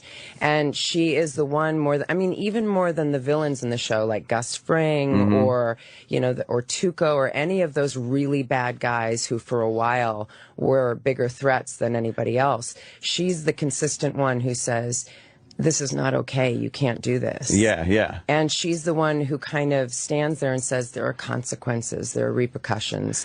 And that makes people upset psychologically. It really gets in there and does something to them. And it's kind of brilliant that it's created. Kind of brilliant. It's amazingly brilliant. Yeah. Because, again, as a viewer, you almost want to see how far Walter is going to go without somebody holding him back. Exactly. So you sit there and go like, oh, God, Skyler's getting in it again. I know. Why make him stop? Don't. But isn't that what kind of prevents it from becoming like a cartoon of somebody? Is the fact that in real life you do have people in your way, or you do have people in your ear, and it's like without that, then all of a sudden it's just like it's like a Superman. And it doesn't make sense. Like how would he would just go off the rails, and I think it would become kind of ridiculous. And I think Vince knew that. Yeah. And the other thing was that Vince, from the beginning, he said, I don't want you, like, whenever I'm a pretty emotional person, and I'm a pretty, I'm very, emotions are very much on the surface for me. So when I first found out, for example, about his cancer diagnosis, tears jumped to my eyes, and Vince very specifically said, Skylar is not a person where emotions come to her easily. They're deeply buried in her. So it was important for her to be a really, really kind of strong, steely person. And that's what he wanted from her. And again, that also sometimes makes people feel like, I don't know if I like that, because they think bitch. Sometimes. And that word gets thrown around, and that's a little tough. That's a little tough to handle, because you think, why is that bitchy? She's actually just a kind of formidable, strong person. And why is it bitchy to just be strong and to stand toe to toe with a man and say it's not okay? It's so odd to have a show where a lot of the before Walt's getting into making meth wasn't shown. But you could see the result of what your lives were during all those years of him just being the teacher, you being the housewife and mother. And you could see, without even having to show it, what it produced and set it up so we could get into the unbelievable craziness of what happened. Did you have a backstory that you had to kind of, here's what your life was? Yeah, I mean, Bryan and I talked a lot about it because there wasn't much there, but we really kind of created this idea of what drew these people together. And certainly we felt a real attraction and a love between them, but we thought the thing that probably was the biggest attraction between them was their intellect. I think Skylar is as smart as Walt, as intellectually smart as he is. She is his equal in that. Right. And it's also both. It's their downfall as human beings, really. I mean, they think they're kind of smarter than everybody else. Than everyone else. Well, so that's why, in a way, as the show goes on, they become almost like the Macbeths in a way, because they think that they can outsmart everybody else. They think they can create these lies and these scenarios. To a point, they have been. Obviously things change with the last half of the last season coming up. This is it, obviously. I was so lucky. I got an advanced copy of the first episode of this. I loved it. Don't worry, no spoilers, people. That was nice of you to put it online, too. Yeah, right. People were saying that. They're like, come on, put that up online. I'm like, you don't think I want another one maybe at some point? Exactly. Be like, here's another one. I am not saying anything or doing, but it is totally in line with everything that the magnificence that's been the show up till now. The beginning kind of showing you a little advanced view of things, because they've done that before in the past, and then the way Walter, the character Walter, can explain something to somebody in a way that is so soft and yet just punches you in the face. Exactly. And obviously you know what scene I'm talking about. It's just because he pulled those shenanigans with you in one episode. Yeah, he did. Where it's like, hey, you best know who you're talking to, kind of a thing. Exactly. When he does that thing where he's talking to you and you're drawn into him. And you think, oh, okay, he's really saying something sincere. Yeah, he's going to apologize, or he's going to show any regret, and it's pretty much a threat. It's because amazing. You're starting to lean into him thinking, oh my gosh, he's so sincere, and then all of a sudden he turns it. And he does that thing, with his eyes when he gets all Heisenbergian. Where he suddenly does this. He gets Heisenbergian. And he does that little thing with his eyes where all of a sudden, and even acting with him, because obviously I know Bryan really well, and he's a great guy, and he's funny and sweet and lovely, but all of a sudden he does this thing where his eyes just narrow and they get hard, and even acting with him is a little bit like, I'm going to back up a little bit. I'm just going to take a little step back. He is an amazing actor. To pull this role off also. And we've had him in before, and I was talking to him about how it's so odd to see a little bit. He denied it, but you could see it when he's kind of, because there are parts that are actually funny in the show. Oh, yeah. And it's almost part of that Malcolm in the Middle dad. A little bit of that comes through. Absolutely. At times. And I think I don't know him, but I would assume he's kind of like that in real life. He is. He seems to have a very good sense of humor. He's got a great sense of humor. And those long, intense scenes that we had to do together, those are pretty rough to keep up for 12 hours a day. So there was a lot of laughing and pranks and I wouldn't doubt it. Jokes. And you were both in Seinfeld. We were both in Seinfeld. We were. We have that. Dr. Watley. And, exactly. And you were in the one with the glasses, George's glasses. I was. He had the wrong glasses and insisted that it was Jerry's cousin. That's right. Kissing somebody. And it turned out to be the policewoman kissing her horse. Exactly. Exactly. He kept saying, but my cousin looks like a horse. It was the best. Oh, it was fantastic. I watch the show all the time. So anybody that's on Seinfeld, I'm just like, it's the fantastic. Best. How do you feel with the show ending? That's gotta suck. It's really bittersweet. I mean, this we wrapped in late March, and we all had a good cry, but we knew that we were going to have this kind of farewell tour in a way, and so we knew we were going to have all this time to spend together. But now that this is actually coming to an end, We've had some panels. We had a New York Times panel last night, and we all kind of started tearing up and a little bit of crying in public now, because it really is coming to an end, and we know that this time together is truly coming to an end, and that's hard, because this has been the luckiest job of all of our careers. We know that, and it's fantastic that you could take, I guess, 5 seasons. Yeah, it ends up being, and stop it. Where people want more. Yeah. Obviously, people want this to continue, but to make that commitment to no, this is what it is. It's brave. It's very brave. It's brave. Because obviously you could milk a show until there's nothing left. They do it all the time. Right. Yeah. But it seems like the perfect length for this to turn around, and from talking. Wouldn't 6 seasons be the perfect? Just 6, one more. One more just time. One more. It's sort of like it is 6, because 5 is drawn out. 5.5. 5.5. It's almost like 6. I know that just from having done like little teeny episode work and stuff, you get attached to people quickly. Like, you form a weird bond with people you do see. If you're there for more than one day, it's like you see each other craft services, and you're like, all of a sudden, like, hey, you're pals. And then they go on to much bigger things, and they feel no connection. But I can't imagine doing season after season with the same people and then having to call it quits. It's a rough way to. It's rough. It's true. But the last day when I wrapped, Bryan and Aaron and I had a group hug, and there was a little bit of crying. But then Bryan said, just think in 6 months we won't remember each other's names. He's such a funny guy. Aaron, there was a great scene with you guys when Aaron was eating over the house. Oh my God, that was the best. That was one of the greatest scenes. How uncomfortable you guys made it. It was so great. He's just babbling about something. Walter's looking at him, and you're just so angry. So angry, with the guzzling whole my situation. wine. Yeah, just drinking at that point. And but everything fits so well. The writing is done so well on that show. It's brilliant. It's brilliant. And I loved, and Aaron he's sitting in between us like he's the uncomfortable kid between the feuding parents, just looking at us like, oh God, I wish it was anywhere else in the world.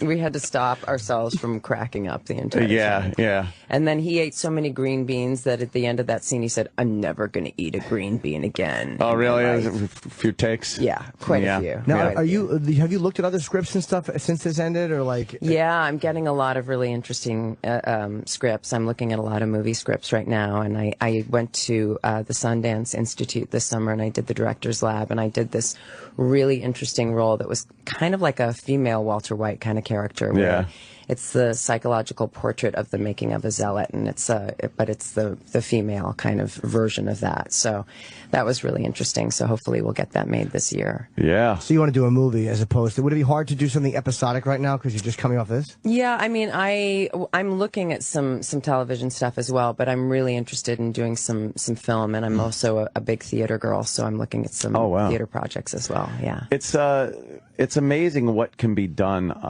off of network television. Yeah. That's why I would assume it's probably hard to be offered something on a network where it's like, I was just able to read dialogue that was so realistic, and to go to episodic network television's got to be rough. Yeah, I mean, this is some of the best writing that any of us have ever encountered. Yeah. And when you come off of writing like this, the bar is so high. So it's just so lucky, but then you're kind of spoiled. So you have to choose carefully. So, but it's opened a lot of doors for all of us. So we're in a good place. Now, obviously, you can't tell us anything. I'm going to tell you. Nice. All of a sudden, Vince Gilligan comes in the door and tackles You will me. be quiet. Yes. Would there be any even possibility there could later be a reunion of sorts? I think that's possible for sure. I mean, it depends on Get the blogs on the phone. What happens in the last day. Yeah, yes, exactly. Who's still standing and all that. Exactly. But there is talk about the Saul Goodman spinoff. So yes, who is another just amazing, great character. Amazing, little comic relief in there. Yeah, he's good. And by the way, he was in a Seinfeld episode. He was another Seinfeldian. And if you think I'm bad, our producer Travis, 10 times worse than me. He can quote all of But, them. My father can quote every Seinfeld episode. So, It's just that. Talk about another just brilliant show for the time and everything. It's I just- know. Yeah, but they it's one went of more those- than 5 seasons. You see, you can make it. Oh, yes. 9 seasons. Yeah, they did. They Uh-huh. did. Well, I guess with a comedy, it's a little bit easier than with an actual drama with a real story. Yeah, you just keep going. You don't have to worry. I thought the scene, the episode where Jerry becomes a meth dealer was great. It was. Maybe that all of you would be could do. interesting. Maybe you guys could all like do something together as a cast, but just a totally different story. Oh my! Could you imagine? You know what? Somebody said that at the New York Times thing. They said, seeing you all sitting up there, it's a shame to see you, Like maybe you're a hat distributor, and Brian owns a hat store, and you guys work on trying to get the hats for certain prices. That's terrible. That's a great idea. What a waste of resources. I've always wanted to be a hat. A dramatic / comedic / endearing piece about hats and what Terrible. goes on Get behind the Vince scenes. Gilligan on the phone. The one thing that has been going around the internet, which was kind of funny, is the fact that they say Walter goes into witness protection program and it becomes Malcolm in the Middle. Everybody thinks that. Yeah, right. Everybody. And who's to say that doesn't happen? And who's to say that isn't what? Well, I like I said, I saw that first episode, and if that's any indication on the rest of this, I mean, I just sat there when the credits came on.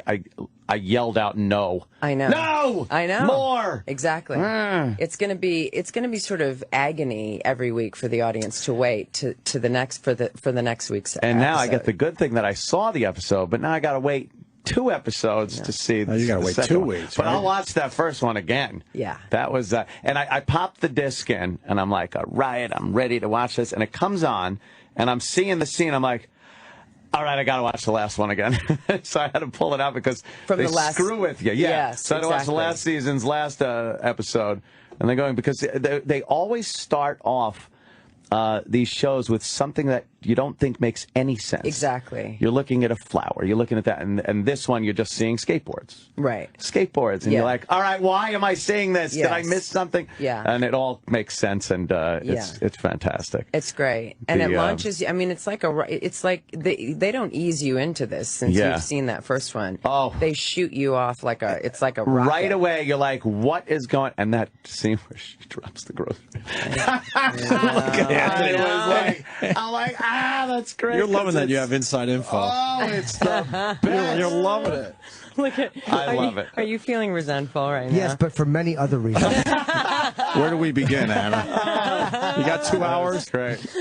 When does this premiere now? It premieres August 11th. August 11th. Yes. Sunday, 9 AMC. That's Of right. course, Skylar, Anna Gunn. Thanks so much for coming in. Thank you. You're a doll and a love. Thank you. Thanks so much. Anything, we're done Jimmy? for You got today. something to plug? See you guys tomorrow. That's it, huh? Thanks again, Anna. Thank you. I want to say hi to Betsy Brand. Welcome to the Opie and Anthony. Where's she? Oh, Bring her in. from Breaking Bad, right? Of course. Is that the bubble wrap girl? She has bubble wrap. Bring in your bubble wrap. You got bubble wrap. Why is she carrying around bubble wrap? Betsy. What's going on? Sure. Do you like bubble wrap? Well, yes, and then I'd pop it. Well, Yeah, good. Let's pop some bubble wrap. Let's do this. What's wrong with you? Let's share. Let's do this. I like to here. Let's see. Oh, you like to sit on it. Let's see. You're too light. That means you're light. The chair is too soft. But if I sat on a hard table, which I was doing earlier, and then I'm like, oh, my back. Oh, okay. And then it's like your back's Oh, cracking. God, I'm sorry. I had the chicken last night. Oh, wow. Oh, farts. I got you. But anyway, this Fart is very humor. comfortable. It looks comfy sitting on bubble wrap. Yeah. Yeah. Well, welcome to the show. Are we on the air? Believe it or not. Well, we are. We got to make that montage. I'm telling you. I know. We always get people coming in and like, Put these on. are we on Well, the we air? could do Listening that. to. We were listening to you talking. Yeah. You were talking about bubble wrap. Yeah. What? What? That wasn't happening. There it is. Why is that such a good thing? I don't know. I don't know why. It's the thing that people love to pop bubble wrap. And this is pink. Yeah. Which is very fancy. Ladylike. Yes. Mm-hmm. Yes. Just a fun sound. I am nothing if not a lady.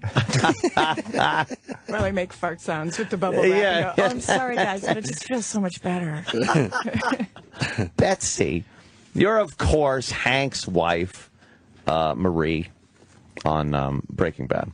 Yes. I am completely involved in the show. I'm not I'm not one of these, I watched an episode because I knew you were coming in. I've been watching. I have heard that you guys are fans. Huge. I love that. It's more fun to talk about it. It really if you're is. On the inside. Yes. And I got the advanced copy of the first episode. Did you see it? I saw it for the first time last night. Did you? Yeah. It's so good, right? Yeah. It's like these last spoilers, 8 episodes are just so amazing. Just so amazing. And it's just this culmination of everything that's been happening, and it's not going to end well. I know it can't be this happy, fun little ending with the way this is going. I don't know what it is. You probably do, but I don't know how it's going to end, but it can't be good.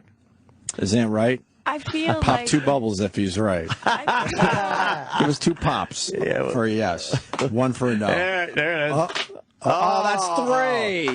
That means everybody dies in a fire. Oh, my God. I guess Anna, in an interview, someone said that Anna said that, the show doesn't end prettily. Yeah. And they said, is that a spoiler? And I said, I think happy ending for these people left the station at least by season 2. Very early on. You're not going to get an ending where the music goes right. Nothing like that. Hey, look what we got here. Dean. Oh my God, they know each other. Dean Norris. So weird. Where does he go? Come here. Dean, take a seat right there. That's look. Oh, the happy couple. The happy couple. Now the bubbles are popping. Oh, they are popping. Dean Norris is in studio. He's sitting on Betsy's lap. You look so handsome. Look at Doesn't he him. look great? Yeah. How handsome he is. Yeah, sitting on Betsy's lap. Oh, yeah. Is the party over already? Is it over? Is the party over? No. No, party's going. Oh, good, you just got here, honey. Now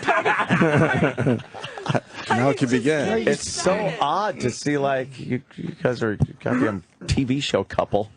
And there you are. It's like watching Lucy and Ricky. It's amazing. He never stops working. Look at him. He's never stopped working. He's landing the space shuttle right there. Yeah. Of course, Hank. Yes, sir. From Breaking Bad. I was just saying, I saw the advanced copy. I've been fully involved in the show over the entire course of it. And then I finally saw the first episode of the new season without any spoilers or anything. I got to tell you, wow.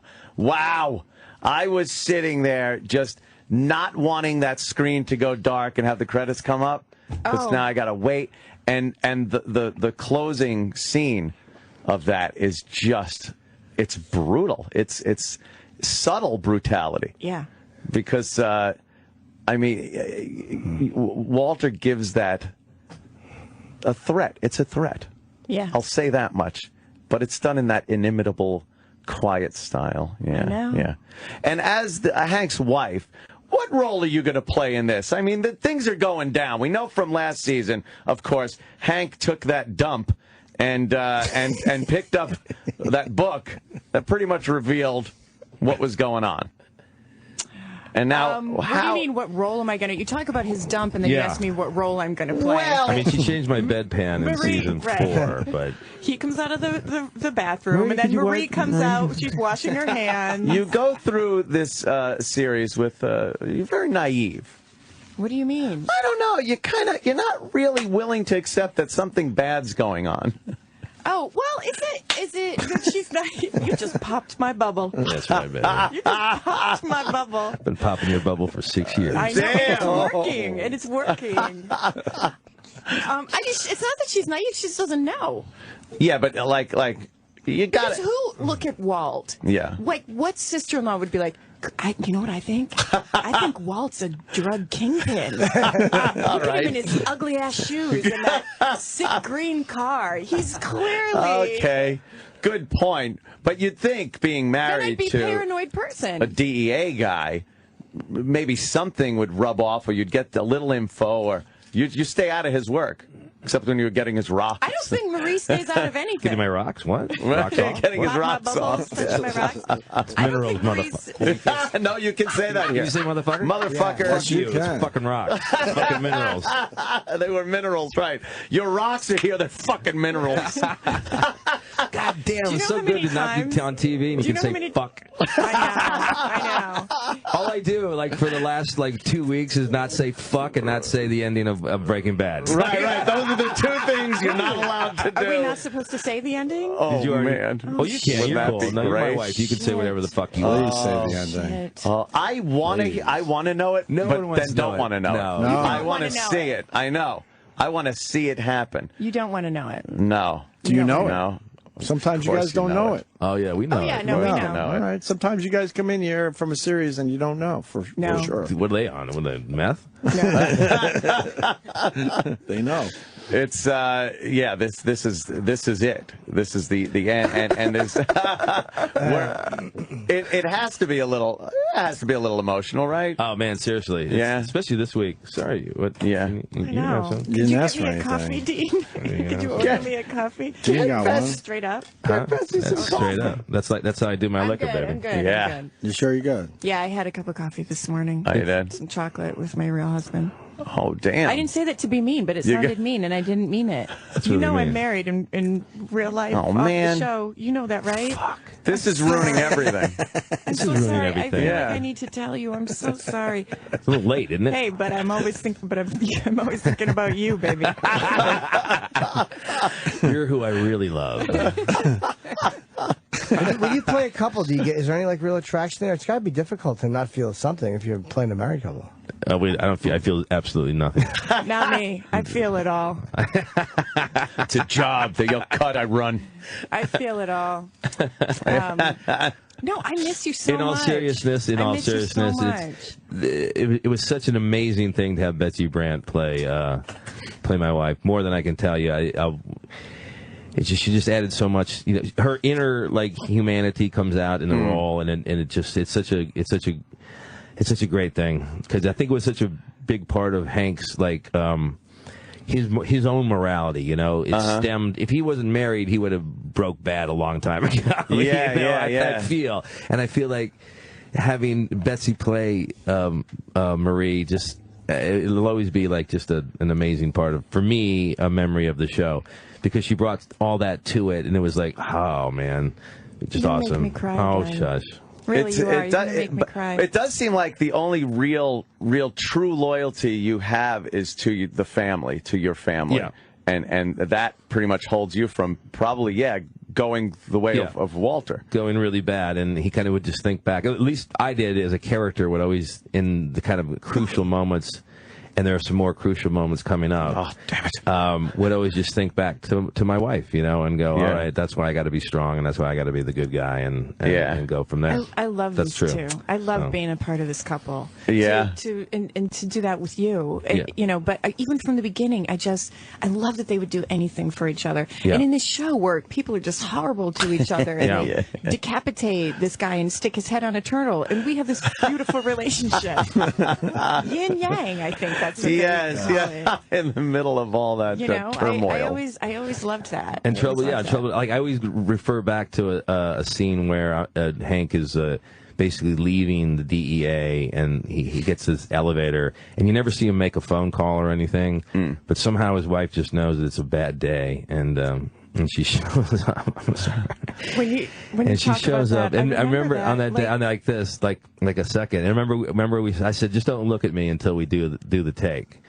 It was the only time I said some crazy method acting like that. But I did, because it was such an emotional moment, and I just couldn't. But as soon as I looked at her, it was just tears. Yeah. Just because you know, it's like the worst day, and he's like, fuck. And then the elevator opens, and it's his wife, you know. Yeah. Wow, that is... And it didn't. You know how hard it was for me in that moment not to cry? And I remember asking Frida, who did our makeup at the time, I said, did we get it? Did we get it? Did they tell you we got it? And they said yes, and then I just sobbed. Which I did a lot on the show, because Marie doesn't go and cry. And also I think in that moment she just wouldn't. She's like, no, this is all about you, baby. Oh, yeah. You know, it's not about me, you know, it's not about me crying, and it's, you know, it's about me being there for you. Yeah, I know. Awesome. Well, that's getting really deep into your character when you're on set like that.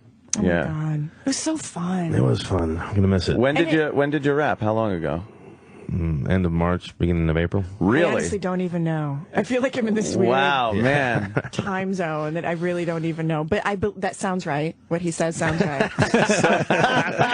So you've been doing press and stuff, and then I guess that's kind of and then you're done. It's crazy. It's kind of hitting me now this week. Like when we wrapped, I had to go to another job, and so did you. So it was less. I don't know. Just, I mean, it was. Yeah, you were kind of emotional about it, but it wasn't.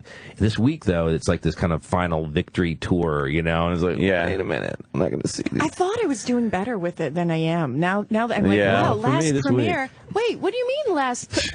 Yeah. That's not coming back. Yeah, we can fake it though. We can like just make up. I asked him. We'll just show it again. I told AMC last night. I said, if you bankroll it, I'll shoot 3 more. That's it, We'll show up and do the work. I'll Just do it. 3 more. I'll do it. I know. I'll do it for free. Who wouldn't? Who wouldn't? That's what I said. As long as they bankroll it, and I think we'll show up. A kind of a goofy spin-off where you're almost like the new Ropers. That way, you go from that. I get to wear a caftan. Yes. I'm in. I love that. I love that. Oh, I'm sorry. You're already on another sitcom. My bad. Ah, that's right. I'm sorry, you're stuck in a bubble. That's a dumb motherfucker.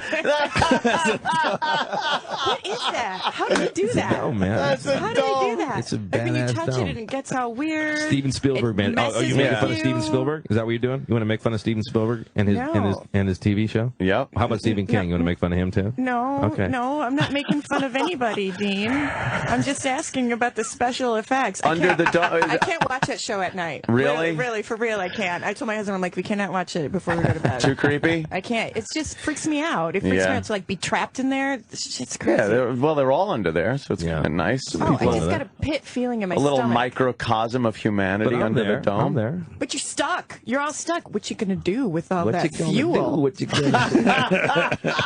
Stay tuned. Hey, Jim. What you gonna do? And Betsy, you're working with Michael J. Fox. Yes. That's got to be pretty damn cool. It's great.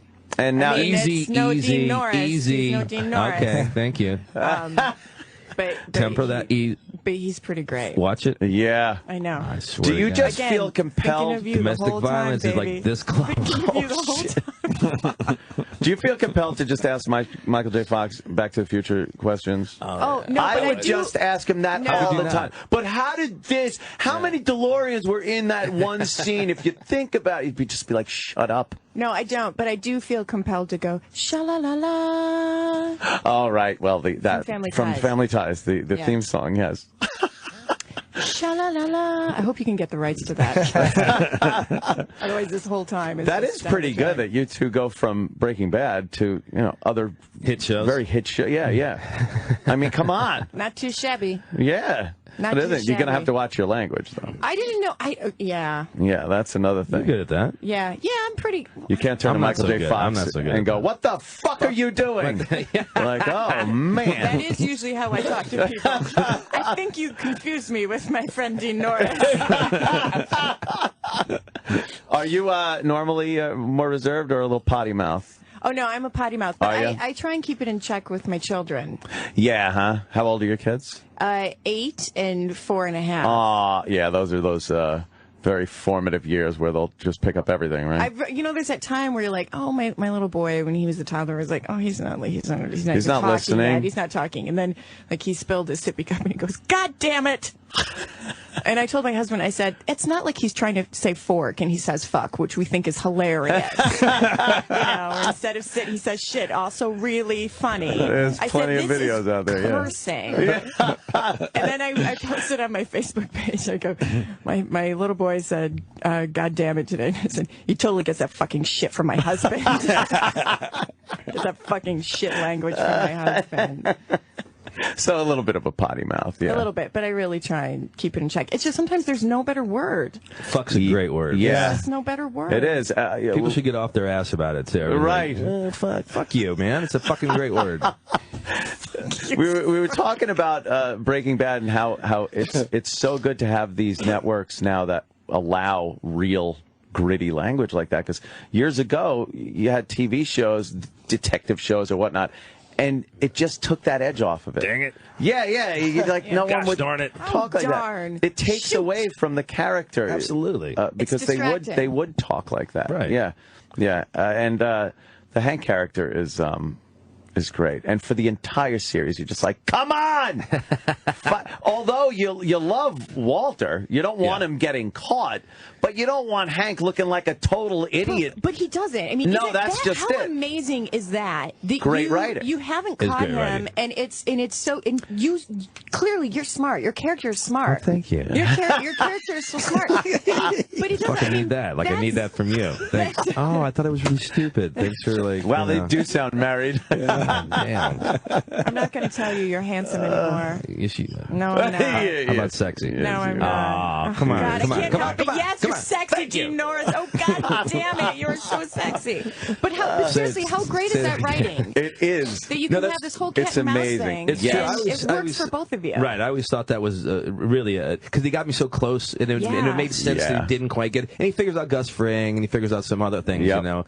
But I thought it was, and sometimes it's funny. There's one scene that's not a very popular scene, but where I'm almost kind of catching him, and Walt kind of squeals up next to me, and he kind of distracts me, and he does his little kind of Malcolm in the Middle thing. The Malcolm in the Middle He's guy. like, hey, and I was like, wow, what the hell's this guy? You know? Yeah. But so there are times where it's funny that that Hank doesn't catch him, and other times it's serious. But I always thought it was good writing that they got got him out of it. So. I do like when he pops in with that Malcolm in the Middle character every so often. It's so goofy. It is. And then when you think of how ruthless he is, it makes it that much better. Yeah. One of my favorite scenes is when you're loading up the bags in the car, and he said, "What you got in here? $1 million in cash." Yeah, right. Yeah, right. So funny. Yeah, or when you notice the WW in the first time, and he just goes, "You got me," and it's like, no, it is him. Yeah. Come on. Did you really want to be killed off in the first season to do a comedy pilot? It wasn't the first season. It was. I'll explain that. They picked up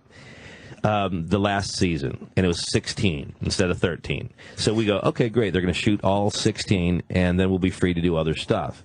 And then the corporate. Can I say douchebags? Yeah, you should. What are they going to do? Fire you? Yeah, right. Fuck 'em. So these douchebags decide that they're going to split it into 2 8 things for their own financial purposes. They're giving a fuck about my financial reasons. So I got to sit there and wait a whole year because I can't do anything else because I'm contracted to do a measly 8 more episodes, right? So I'm like, I got a few kids to feed myself, and I said, how about wouldn't it be great if the cliffhanger of the first 8, since you're going to do it this way, Hank dies, that way it frees me up to do another show. And, of course, they said no because we need you for the last 8. And I'm glad they did. And they ultimately did free me up in time, and you too, to do another show. But originally that wouldn't have been the case. Then you'd be sitting on your ass for another year waiting for another pilot. You know? That's got to be frustrating. So I was like, I love the show, and I'm down with art and all that stuff. But, I act to live. I don't live to act. You know what I'm saying? I love that.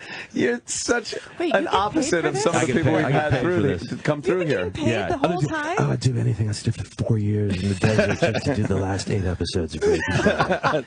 I don't care. I'll starve. I'll starve. I'm like, fuck it, man. I need another job, Pay me. Yeah. It's called Under the Dome, CBS, baby. Yeah, Under the Dome. Motherfucker. That's huge. That is huge. You were in fucking Total Recall. I wasn't. Yeah. You were, no, not you. Before my time. You got a lot of nerve sharing your face around here, That's Hauser. before my time. Look who's talking. That's the line. You got a lot of nerve showing Showing your your face. face around here, Hauser. Who are you in Terminator 2? Were you doing your Arnold Schwarzenegger again? I think I believe it or not, I think it was probably the highest paid per line because I had like one line and I was on that movie for like 2 months. This is back in the day when they would take they didn't give a shit. Caralco was throwing money out, and we're like, oh wow, you're paying me to sit here for a month in a hotel? Great. And then I go and do one line, I forgot what the line was. I show up, I'm a SWAT team leader, and I show up and I want to point the gun at somebody and say something like, don't do it or something. How much did you get paid per word? Per word, I'm saying. If you had 2 months to pay for one word. That ain't bad. That ain't bad. Yeah, no shit. Right. What else have you, what did you early on work on? Anything we'd know? I didn't dig in. Thank Not you, Jimmy. You could find it in I know. old video Thank stores, you for that. if you know what I'm saying. A Most lot of it was some old people video. call it adult films. I call them art. That's how I met Dean. I wish. And he said, "Let me get you on the show. Little show I'm doing on cable." I did mostly, I did some movies, but it's smaller indie movies. I did one movie with Blythe Danner and Peter Fonda, which was really fun. Oh, wow. And then I did just a lot of drama on TV. Yeah. And it's like once you start doing drama, people see that, and then you just do more of it. But it was really fun to do. You so on that's some what I did. Lifetime movies? No. Where the husband, all of a sudden, he's the greatest guy in the world, and then, oh boy. No. And the best friend always knows he was a scumbag. Right. No, I never did anything like that. But what I am disappointed I never did that show with David Caruso. NYPD? No. CSI Miami. CSI Miami. Yeah. Oh. I did NYPD Blue, the That first was season before my with time David also. Caruso. Yes. And I was ready to go. That was my first serious TV gig. And I had a contract to go for the second season. I'm like all excited, and over the summer I hear fucking Caruso decides that he's going to quit and do movies. Jade. Ooh, that worked out for him. That was a good one. That was the worst decision. That was worse than fucking McLean Stevenson leaving MASH. That was a good one. That's probably the worst decision in all. Yeah. It's one of them. I don't it's know, right up but it's there. one of them. Because I was It's his right up best there. friend. So my 6 episodes I was going to do the next year was your character all of a sudden was becomes gone. irrelevant. Yeah. Yeah. Wow, that was early on when that mattered, and that would have. Yeah, you're probably like, well, that's it. Yeah. I'll never act again. Yeah. I'm never going to get another gig. My No, car. half the time I've been in LA, I've been on Breaking Bad. Wow. Isn't that crazy? Yeah. That's crazy. That's most of it. So I've really been in New Mexico. Yeah, I know. Betsy has to go. Yeah, that's. Betsy Sounds has to like I go. have to pee. You when have to say go. that. Aw, I have to go. Am Why I does my she have to bubble? go? Is it my bubbles? She's still got bubbles to pop. You're very, you're a busy girl. You're has to go. promoting. What's Where the do you name get of the the Michael J. Fox show? Michael J. Fox show. It's called Michael J. Fox Show. Yeah. All right. We just went out there and we're like, hey, let's call it the Michael J. Fox show. This woman right here is the new Lucille Ball. I've been telling her that for the last 5 years. Yeah. You always did say that. I And did. I love and then that about you. After Michael J. Fox, it's going to be like the Betsy Branch I show. do tell Mike, I say, for the Michael J. Fox show, I really thought it would be a lot more about me. Yeah, it should be. And it will be. I want more dancing on the show because there's really no dancing You on do the that show. you do that chocolate thing where you, Yeah. when the chocolate's going by, the Lucille. Yes, Yeah. with Lucy shoving the chocolate in her face. Right. I step Let's see, on the come on. grapes. Yeah, that'd be I great. step- give me Stepping on the Bring me a grapes. vat of grapes in, and I'm going to stop. And then on you it. get all starstruck by celebrities. Right. Yeah. You try to right? break into their That's good. houses That's in good. Hollywood. I do get started. I met Linda Lavin in the kitchen of the Beverly Hilton this weekend. There's a new girl in town. I thought she had passed. She was doing a Are Broadway you show. fucking kidding me? Linda Lavin? Oh, hold on. No, I'm thinking of the other one from the one with Schneider. So you're thinking that was of on the show. You're thinking of Three's Company? Bonnie Franklin. Bonnie Franklin. Bonnie Franklin. Banana, person. Bonnie Franklin. I know. No, because I was always into the Linda Lavin, the Alice theme song that she God. sang. It's like, not only does she star in the show, she's singing the I didn't theme know song. She sang this theme song. Yes, she did. It's so bad. Oh. She's like all like jazz club. There's a new girl in town and she's looking good. And I'm like, what the fuck? I'll see that show. You think the guy, Come on, hit me again. a fresh second face in the neighborhood. And it's like, you think they would be like, maybe we should get someone else to sing this. Do you think I could sing the Under the Dome? Yes. Oh You my can. God, Yes. that was Could good. you make that happen? I can make that happen. I can make that happen. There's a new dome in town.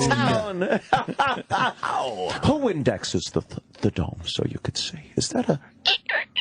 Wow. Bomb-a-rooney.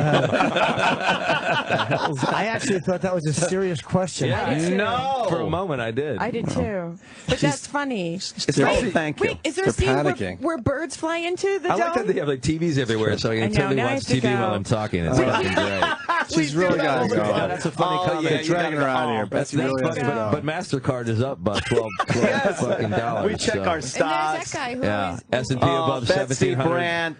Betsy Brandt will be looking for you in Breaking Bad and the Michael J. Fox show. You're going to hate your next interview that you go to. You're going to hate it. Yeah, it's not going to be as good as what they just did there. Yeah, bring the... All right. We got to take a quick break. For, you guys take breaks? Oh, real man. fast. Can you stick around? Is there... Watch this shit now. He's good to stick around. No, yeah, I wasn't even supposed to start till... Yeah. All right, cool. Well, we'll be right back. We'll be right back. All right. The Opie and Anthony Show. Opie and Anthony. Oh, man. Yeah, we're back, of course. Don't worry about it. Let's see. Dean Norris, of course. Hank from Breaking Bad in here. We were talking. They would have been complete spoilers if we said it on the air. So so you weren't recording any of that, right? Nothing. Oh! Wait, he gave away stuff?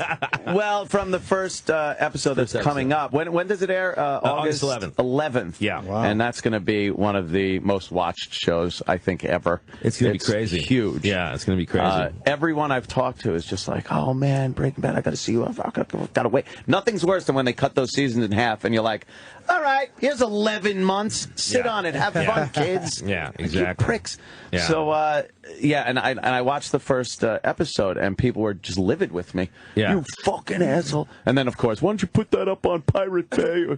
So I'm like, yeah, right. I'm like, Okay, and I'll never get one again, so blow me. But there were moments, because I saw it for the first time last night, and there are moments. It's great watching it with a big crowd, and there are literally moments in that show where people go, yeah, right, and yeah, or you hear like the reactions from people are amazingly visceral. And at the very beginning of it, and not giving anything away, but the way they just start the show and you're like, what the fuck is this? Yeah, that was all. It's a great teaser. It really is a great teaser. Yeah. And again, not spoiling anything, but the neighbor. Awesome. And then they come back to that line. Yes.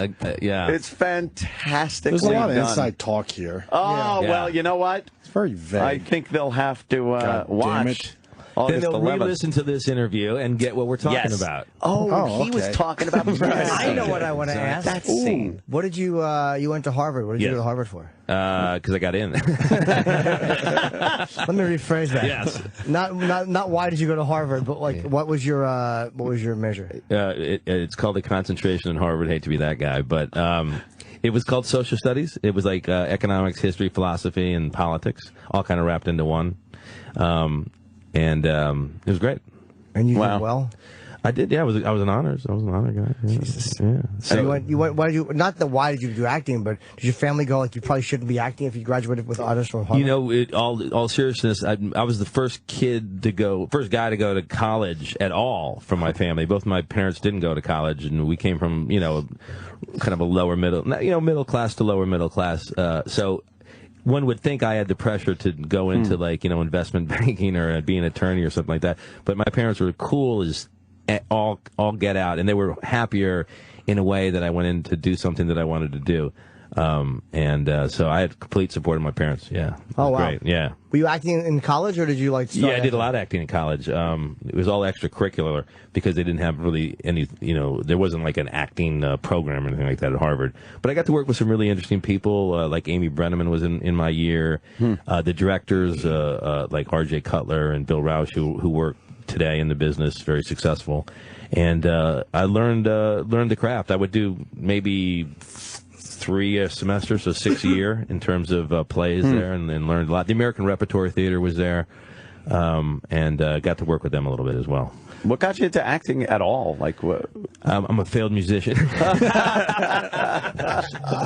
would like to have been a rock band. Really? But, yeah. Okay. But it didn't quite work out. So I was like, I'm in that boat. Yeah, that's how I ended up here. We're the guys buying guitars at Guitar Center now. We're like hey man, can I buy a new Strat because I can afford it now? I can afford to buy this shit, but it sounds really good in my garage. That's hilarious, man. I got a band together actually maybe about 10 years ago with exactly that, like some neighbors, and we're like, hey, let's do a band, man. So we get out of the house on Saturday night. It's still fun, That's awesome, man. Fuck around. My brother, he plays out all the time and shit, and if he's ever like, I'm doing a gig over here, why don't you come on by and sing some stuff? That's awesome. It's always been a lot of fun to do, but when you realize the odds of making it are forget about it. You're right. So you obviously like performing. Yeah, and I mean, my dad was had a band all his life, and that's how we made half his money. But local kind of band, weddings and bars and things like that. And so I would play in the band with him sometimes. And so it was always and he came from a dad who he didn't know very well, but was also a musician. Wow. So it was like rock and roll, kind of musicians. And then so it was, in a way, it was kind of cool that I made it at least in the entertainment industry, even though it wasn't music, because it was a long tradition of people who kind of wish they didn't want a real job. Yes, pretty much it.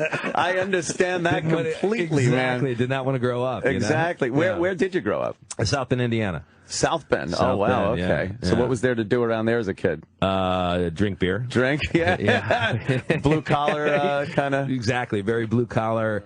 Yeah. And it was great. It was a great place to grow up. I love South Bend. I go back there for Notre Dame games at least once a year. Oh, cool. Yeah. And I still have a sister who's there. So did you have some real shitty kind of regular jobs growing up at all? Or? Well, it was like I washed dishes at 14. Oh man, I was at the El Adobe restaurant in San Juan Capistrano, California, washing dishes at like 13. Yeah, I washed dishes hot back there, and and I worked at. And then when I got to be an adult, I started doing waiting jobs when I was in college. Yeah, as a waiter in the summer. Oh, a waiter / actor. That's waiter something you never hear that. Yeah. Oh yeah, there's a lot of them. Oh, literal Jimmy. It was a great, actually. When I got my first gig in LA, it was relatively soon. Within 5 months, and I was waiting tables. And my agent calls and says, "Hey, you got Lethal Weapon 2?" I'm like, "Oh, what does that mean? What the fuck that means? Well, here's what it means. It means X amount of times per week." Here's what it means. I was like, "What?" It was like basically 5 times per week what I was making. I said, "Are you sure?" I said, he said, "Yeah, guaranteed." So I took my little waiter thing off. Said, "Hey, this hamburger goes to this table. That guy gets the steak. See you later." I'm out of here. Yep. Who were you in Lethal Weapon 2? That was a great one. I was the guy that most people remember it because I'm the guy we're playing poker and I go turn on the stereo and we get blown up. Oh yeah. But if you look back, we're in the whole we're on the whole beginning of it. We're chasing people with Mel Gibson and all that kind of stuff. Yeah. Again, this was the day when that movie last 18 weeks. I remember this because it was like a really important number. Sure. 18 weeks I worked on that show, and I still get paid today because everyone watches Lethal. They show it again and again. Then you still get some checks for that. Oh man, seriously, it's amazing. Yeah.